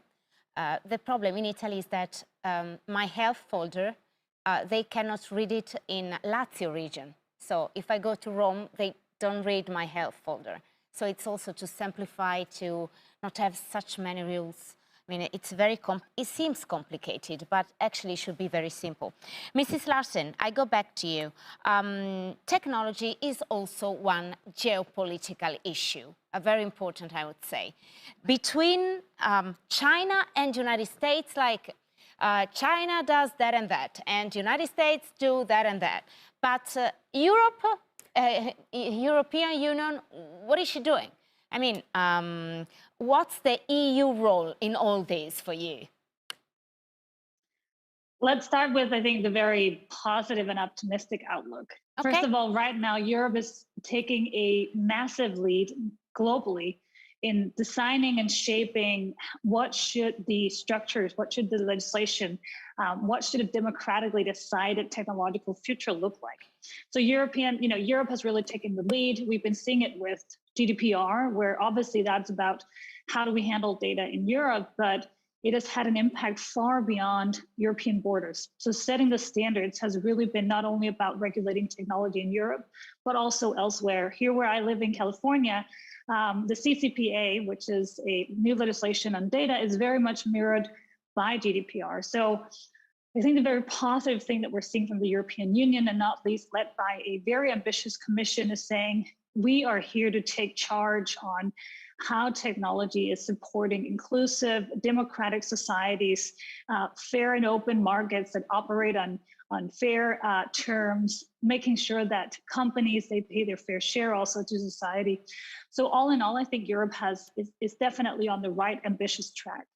If we look at some of the challenges for Europe, and I think this is what we also been seeing from the European Commission, the recent communication on the digital decade laid out some of these challenges that Europe has to overcome if we are to, I think, create a position in the geopolitical stride.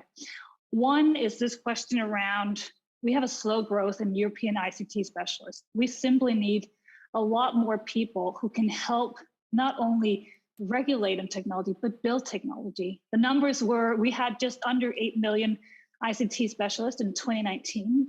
There's a projected growth of around 300,000 people a year, but estimates say we need 20 million in 2030. So a little bit of fast math will show us we will be far under that number unless we do much more to get people into becoming ICT specialists. A second piece is this one, the gap on high-end computer chips. And I think what we've been recently seeing is that the vulnerabilities in our supply chains have also started to question, how do we not only become technology takers, but also technology makers in Europe? Because part of shaping the fourth industrial revolution is not only on setting the standards, but also on helping make those technologies. And then finally, and I think I often see, one is around data. So much data that is created in Europe, it is stored, it's processed, and its value is extracted outside of Europe. That opens up the vulnerabilities and the question of cybersecurity, but also in terms of how do we take that value creation? And that leads me to the final point here, which is to say, living here in Silicon Valley, I have the pleasure of meeting amazing European startups, but they come over here to scale up. We need to start thinking, what is the ecosystem in Europe where we can ensure that we have much better opportunity for innovative startups, creating technologies with a global mindset, but based on European values of human-centered, high ethics, thinking about how are these technologies contributing to society. If we are to make unicorns, big companies, one that can internationally compete, and I want to say we do have some amazing technology companies in Europe, but I wish we had much more. So when we look at where Europe's position is, I think the political ambition is there. The momentum is certainly there. We need to look at some of our internal dynamics. We need to look at how can we make sure that we become much stronger on this agenda. And then finally, and one of the things that Denmark is quite actively working for is saying, how do we make sure that all these great efforts internally in Europe, they are also mirrored outside? So if we are to shape global markets, and if we are to do what we've been doing with GDPR, but on a much bigger scale, how do we involve ourselves also globally on this issue? One of the things that we suggest is around a digital foreign policy. So very much, I think, not least inspired by our own experiences around tech diplomacy, how does Europe much more directly engage both in global governance discussions, in questions around digital transformation, not least in the global south, and finally, in this trustful but also critical dialogue with the tech industry. Because while we are regulating, and that's incredibly important, and bringing back, I think, democratic control and accountability to this sphere, we also need to engage with the tech industry because it's going so incredibly fast. And it shouldn't be a game around catch up, but rather one where we say, how do we together shape the norms for for what expectations we have to technology in the future? Right. Mr. Rigoni, it's not common for an individual to have multiple identities while accessing into digital services. How to guarantee citizens the same level of protection and control also for their identities, all their identities? So, first of all, every digital user that have access to a service is using a digital identity, even if he thinks or she thinks is navigating in an anonymous way. Tracking cookies, when I press accept, that's a digital identity I've been assigned. So digital identity is at the core of the digital services. That's why it's so important not only to protect them, but Mrs. Cocco mentioned an important factor before. It's about interoperability. Of course, if I want to protect an information, I just keep it here. I don't put it everywhere. It cannot be seen. I keep it as a secret. But when I use it in the digital space, it's because I want to use the power of interoperability. So digital identity is about allowing interoperability without taking away the control from the citizen. So I have my own data. My own data is there, available. I use it to securely access digital services, but at the same time, as Mrs. Cocco mentioned before, is an enabler. It allows me to have access to a new generation of services. Think about the Green Pass, the COVID credentials. We have now a problem. We need to exchange something that is a very relevant information. I got vaccinated, so I can travel, and it needs to be trusted. I cannot manipulate that information. You know, the receiver can be border security, yes, can be whoever wants to be sure that the gentleman in front of him has been vaccinated. So that's why, you know, digital identities are in the agenda of many governments. I think the European Union did an amazing work years ago with the eIDAS regulation. Italy, as Quintarelli mentioned before, did a great work in 2014, and I was working with him in the Prime Minister office. We did one of the most advanced digital identity platforms, not only in Europe. Potential has been used maybe at 20%. So there's a lot more that we can do in the future. Europe and the European Union stated that digital identity is now entering into a new phase where we need to provide EU citizens a digital wallet. So a way to make data portable, but in a secure way. Last but not least, the majority of the big cyber attacks, also against not a bank account, but a large critical infrastructure, in a way or in another, they are done accessing systems without an authorization. So digital identity is also a way to improve the overall protection of critical services. Also those services that are not visible to the citizens. Very, very interesting, I have to say. So it's interesting also that we had this operating system also in 2014. So we really had a potential since then. Interesting, right? Quintarelli, what about artificial intelligence, big data, in order to improve health relationships between citizens and doctors? Yesterday, I was reading at Hospital Niguarda of Milan. There was this important operation. It was removed a tumor in the kidney just with robotics and AI. I was so happy because these are problems that we can face, like one day, for example. And it made me so, so happy. How can this relationship be improved? Well, first of all, digital identity is key because it allows us to control, to have a degree of control on the degree of data that we share. And the data that we share and to whom we share is important in order to be able to build the systems. Interoperability requires, at a basis, a system for digital identity. If we think to a framework like the European one with our privacy-related values. So that sits at the core. On top of this, we have the data, and we can decide to whom we give the data and for what. Sure. There are different approaches in machine learning that allows to use just portions of the data or to do training, the learning phase, in a federated system so that you can keep the data sparse and not concentrated. And there are ways in order to pseudo-anonymize the data without losing all the significance of the data itself, but without being able to revert to the original provider of the data. So pseudo-anonymization is another technique. But indeed, artificial intelligence, machine learning, which is the artificial intelligence based on data, is going to increasingly be part of everyday life, because it allows us to enter a different type of software applications. I don't love the term artificial intelligence, because I mean, it's not intelligence as we might understand it. We should rather call it perhaps statistical programming. But in a way, it's a way of building different categories, different types of software that allows us to tackle different types of problems that at their core have issues of perception and classification. What you mentioned about the surgeon intervening with robots, etc., is the ability of being able to classify what is a cancer and what is not, and so being able to operate just on the precise group of cells that are related to the cancer.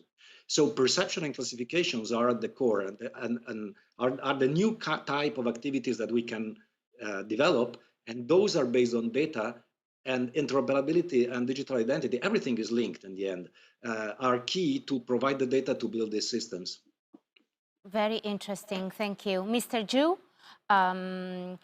the pandemic has proven an opportunity for governments to move most, if not all, of their services online, as also Mrs. Coco was saying before, and eventually also to re-engineering time-to-time processes to benefit private citizens and businesses. Given this context, which best practices can you share with us, and you maybe have observed during the last year, for example? Thank you. This is a great question. Like 5-6 months into the pandemic, the UN Secretariat, we sent out a questionnaire to 193 member states, asking member states to share with us exactly, what kind of services they are offering and what are the lessons they can share with us. And within 2 weeks, we received 500 replies. It's a very amazing amount of reply when you think that this is a questionnaire done in the survey mode. So what we have found out is that it's quite a banal answer.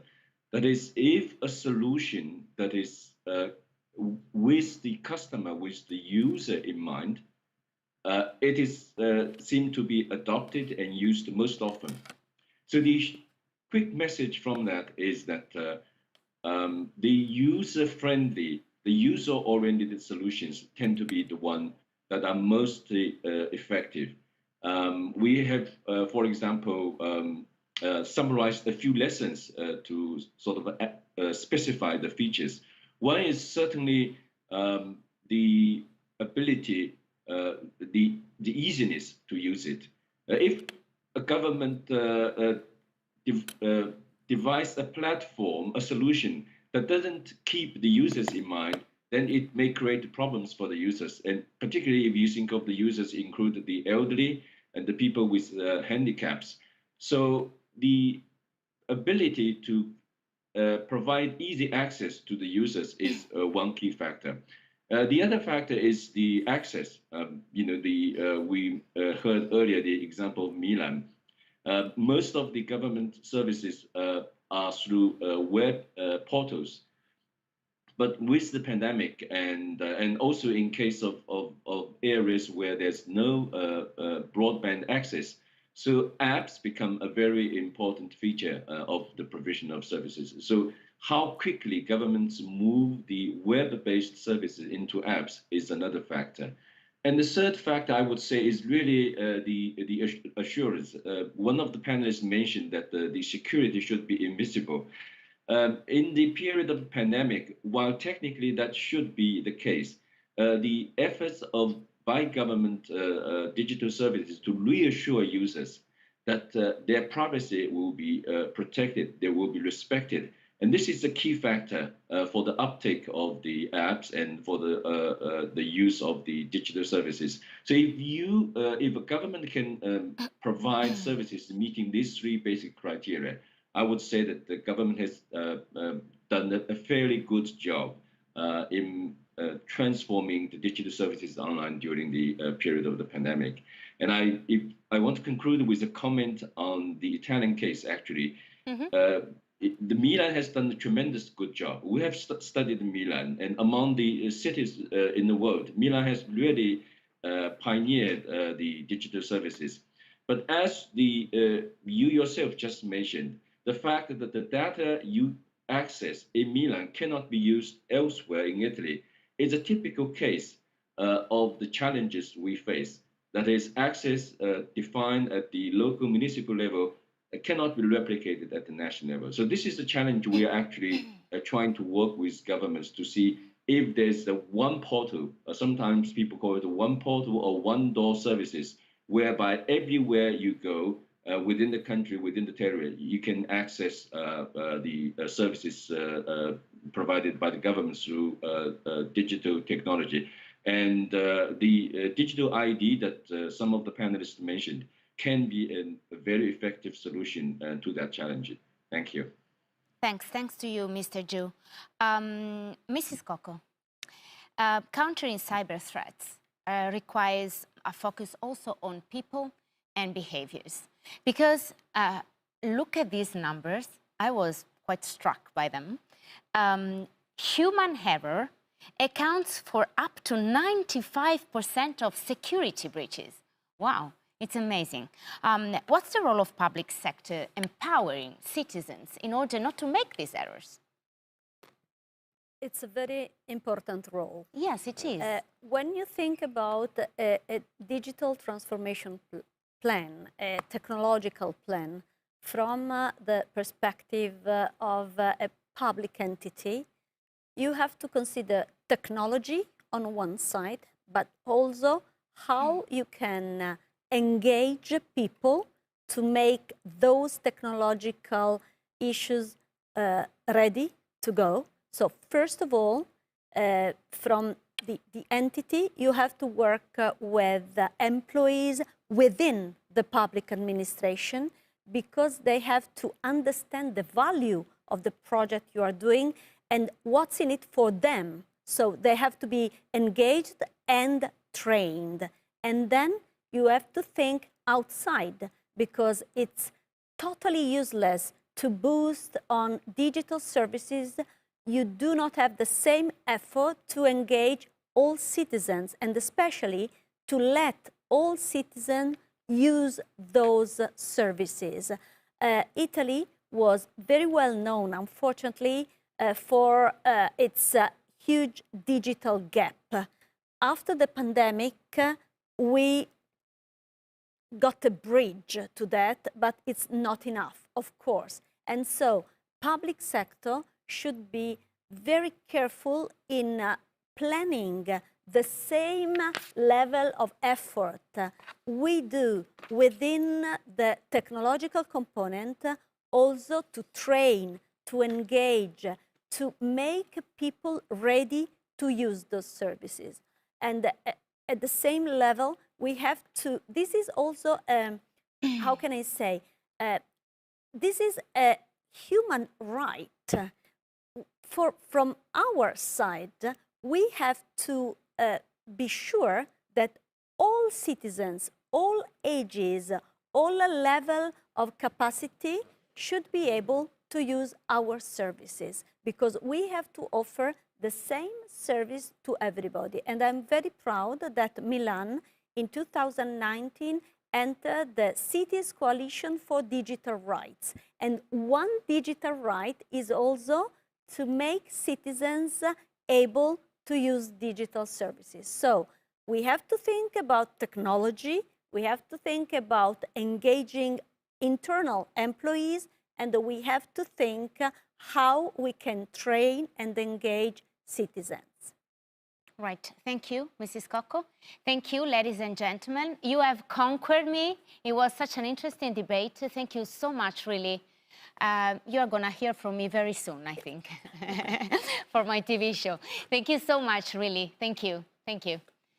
And now I am moving to the conclusions of this wonderful afternoon. And also, thanks again to the participants for these remarkable speeches. It was such a great opportunity for me. And I think also this afternoon we have debated about these issues in a very concrete and really interesting way. So I really want to thank you. Thank you all. Conclusions, the closing of this afternoon. I'm going to bring up today Maria Chiara Carrozza, lead co-chair of the T20 Task Force on Digital Transformation, President National Research Council, Professor of Industrial Bioengineering, Scuola Superiore Sant'Anna. Welcome and thanks so much for being with us today. Yes, and good afternoon. Good afternoon, Mrs. Carrozza. And Maximo Ibarra, Chair, B20 Digital Transformation Task Force. Thanks so much to you, Mr. Ibarra. Good afternoon. Good afternoon. Okay, I have described T20 and B20 as sort of banks of ideas for G20, as you have this great possibility to talk about these issues with important think tanks all over the world to bring up these important ideas. So my first question for both of you, as we listened to during the previous sessions, the existent digital divide in our countries is one of the main obstacles to unlock digital transformation worldwide. I'd like to hear from both of you how your task force are proposing to face this issue and what do you think are the main priority to unleash the full potential of digital transformation. And I'm going to start with you, Mrs. Carrozza. Okay, thank you very much for your question. So the task of the digital transformation T20 is exactly to work on producing some policies to address the problems that we have listened to in the previous sessions and with the speakers that are that were facing all the different issues related to this digital transformation and the consequences of inequalities and of poor policies in this area. So our effort is concentrated in producing some practical approaches to face this problem. And first of all, we can divide in different classes of topics. And first, we have some policies on gender gaps and on addressing women's and female workers for producing some education and cultural policies in order to provide, to address the divide and to work against prejudice that are somehow producing these inequalities in access to internet, in mobile access to internet, and also in digital culture and in digital education. We cannot think about digital transformation without understanding that with inequalities we will never be successful in addressing the transformation of public administration. So we have some specific policies for gender gap and similar. We have also some policies addressing the topics of trust. If we don't improve the trust of people in digital tools and in smart working, in digital access to public services, we will never be successful for that reason. So there are some ideas about generating policies and working with institutions that are across borders and are providing some regulatory issues and regulations for supporting flows of data and for supporting the exchange of data and the trust, also because of cybersecurity, which is the third topics that we also studied with our policies. So cybersecurity is also an issue. And for example, in some countries, we have small and medium enterprises, and they need some specific effort in order to make and to fill this gap. And finally, we have also to work on fake news and on misinformation in internet, and to work for developing policies for facing this problem. And we have some practical examples on that. We also studied the problem of artificial intelligence and trust in artificial intelligence, and we have seen in previous speeches that we can do a lot of things in order to provide policies for government. So what we need is the engagement of G20 on all these issues, and by providing these families of different policies, we think that we can put some points which are common to all countries in order to start to work to address inequalities. Mr. Ibarra, what's your take on this? Yeah, I was unmuting the screen. Yeah, I think that we have lots of touch points in common with the T20. And by the way, we had exactly the same with the B7. I'm starting with some data points. Data point number one is that by 2022, so next year, by the end of next year, approximately 60% of the economy will be enabled by digital technologies. Mm-hmm. The second important aspect is that the moment we have an increase of approximately 10% of broadband, ultra broadband connectivity, that will bring an increase of GDP that is somehow between 0.5% and 1.5%, which is quite outstanding. So what we are doing at B20 is just starting from this point, is understanding where the problems are, what are the things that are in this moment triggering digital divide. And we have understood that there are, of course, three elements or three aspects or three areas, to be more precise. So the first one is about the heterogeneous connectivity. Connectivity is not exactly the same all over the world. The second one is about the differences that we have within the public sector and also within the private sector when it comes to research and development, when it comes to innovation, and when it comes to digital use cases. And the third one is about the digital readiness of our population, citizens, the society. So what are the digital gaps? So if we come to the first one, which is heterogeneous connectivity, in this moment in our planet, there are approximately 49% of people that don't have the right internet connection, or they don't have at all the internet connection. And also within the population that has internet connection, not always, sometimes in the case of 30, 40%, they don't reach the right capacity. So what is the answer of the B20? The answer of the B20 is, of course, promoting, giving the right incentives. So the G20, which is the policy paper that we're preparing for the G20, is, governments and institutional stakeholders should go more and more into promoting the implementation of high-speed networks that not necessarily have to have just only one technology, but a combination of technologies that are in this moment available. And that has to happen very soon for the simple reason that, as we said, the data points are quite clear in the consequences if we don't do that.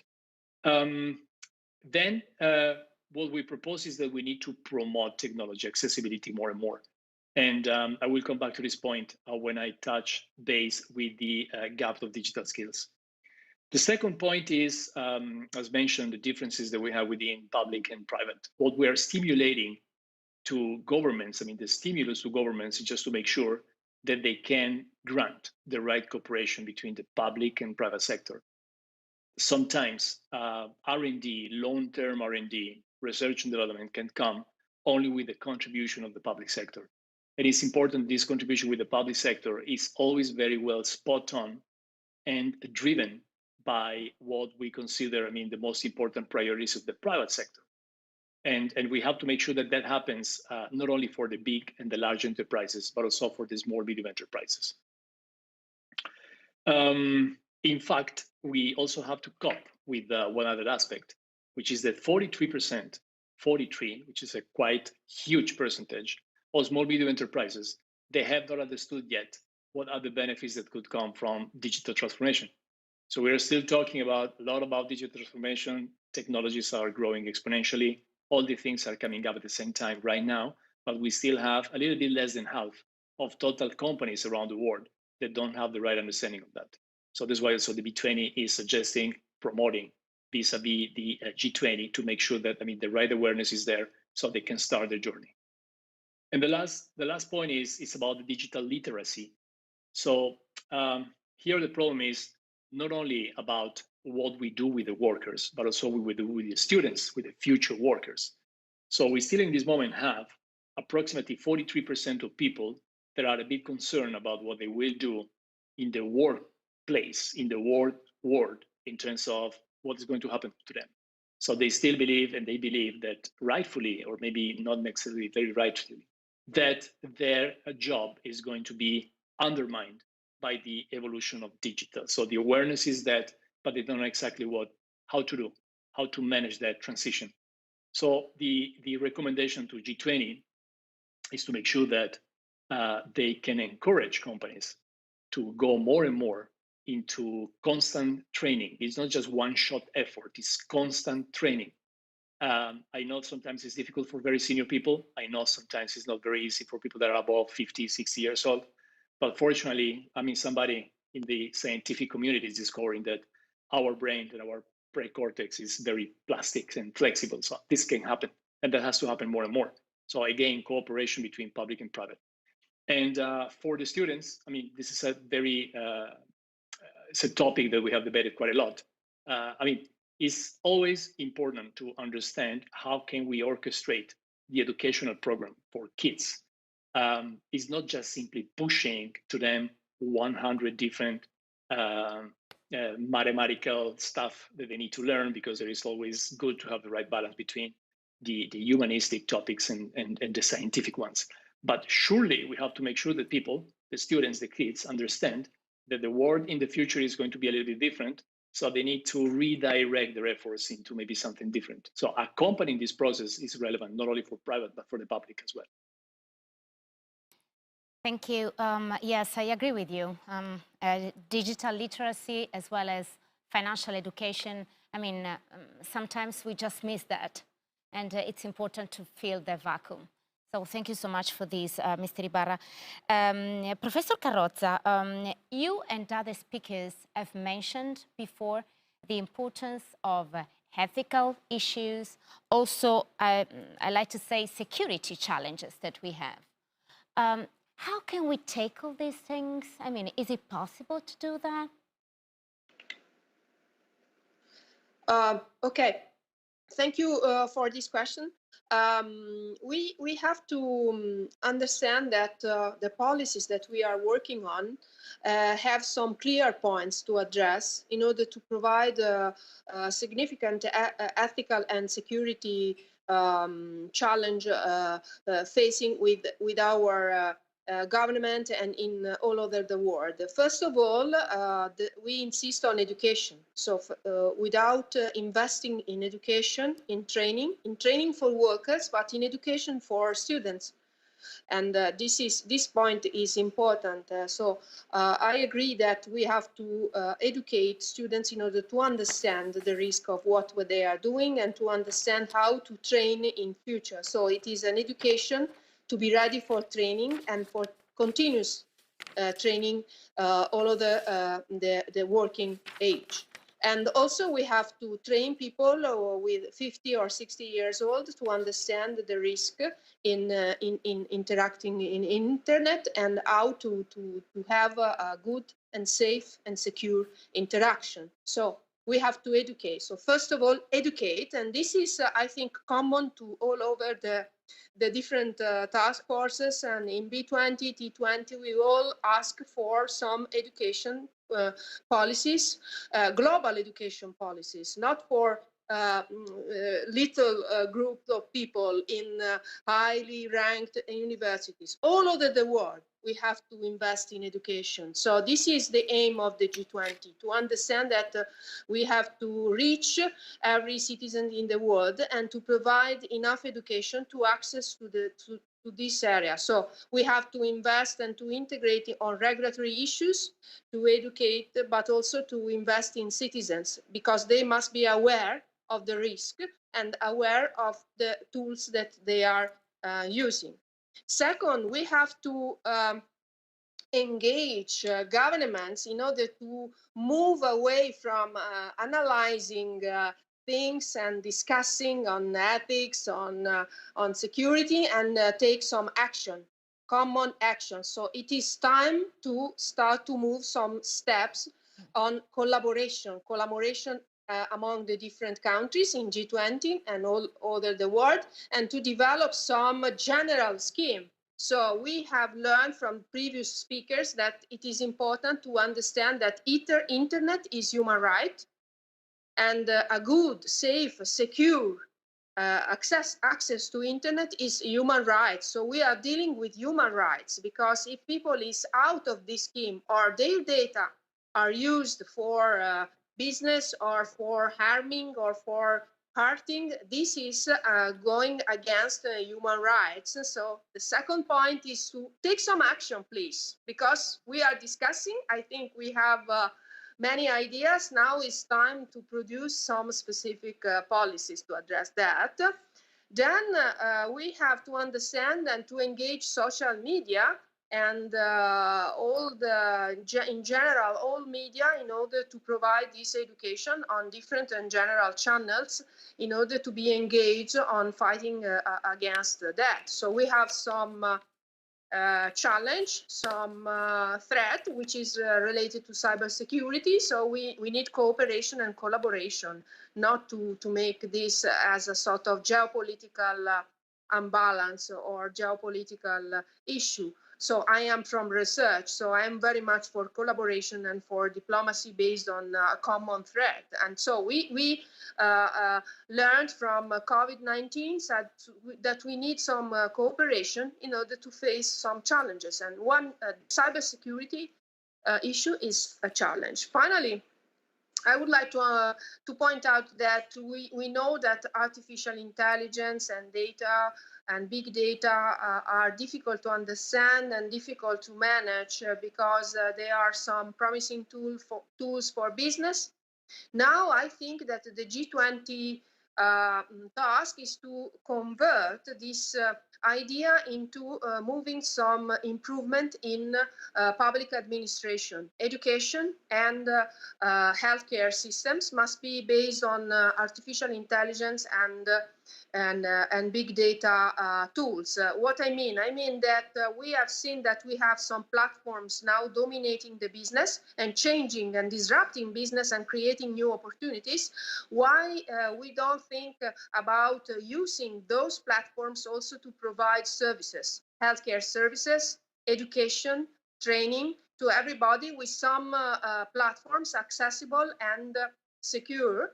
And I think that we need G20 to make some issues in this area, because we can do more and more by transforming the public administration into something which can be intermediated by platforms. Thank you. Mr. Ibarra, you said that improving digital infrastructure is not enough in the absence of the right skills to take advantage of the same infrastructures, right? According to the work of B20 Task Force, how could G20 leaders, and I remember to our viewers, will meet in Trieste next month, next August, how can we boost digital readiness right now? Yeah, I think this is the real key question, because in the end, I mean, technologies are available in this moment, but we need just to make sure that the three categories, so we are talking about citizens, we are talking about workers, and we are talking about kids, youngsters. So in the B20, what we are promoting, just as an example, we are promoting a digital use case library. So we can learn from different use cases that are being, I mean, in this moment, very relevant or are put in place by different companies around the world. What we expect from governments is that they will start mapping digital skills, competencies, again, all around the world, so we can learn from each other. I liked a lot what Professor Carrozza said about cooperation. This is the moment where cooperation should be one of the most important keywords. We cannot learn just, or we cannot teach, or we cannot just do things on our own on a standalone basis. So I think that governments should start dialoguing between themselves, among themselves, in order to learn from each other. So this is, I mean, one suggestion is mapping digital skills so we can understand the mismatch between the demand and the supply. So what the companies need, what the business system needs, and what the educational system is providing. This is, I mean, one of the key points.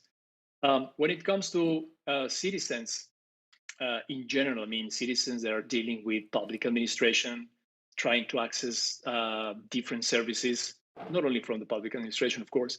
I mean, we have to also here to understand that there is also another data point.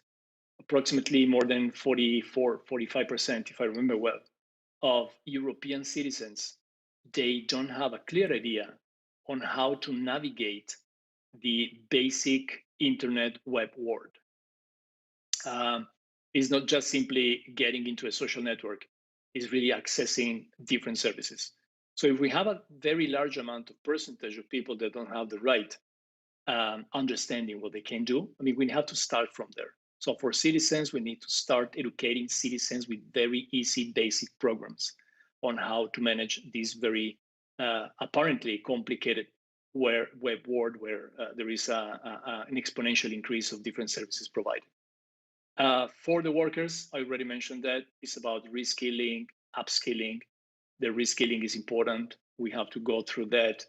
Again, the training programs.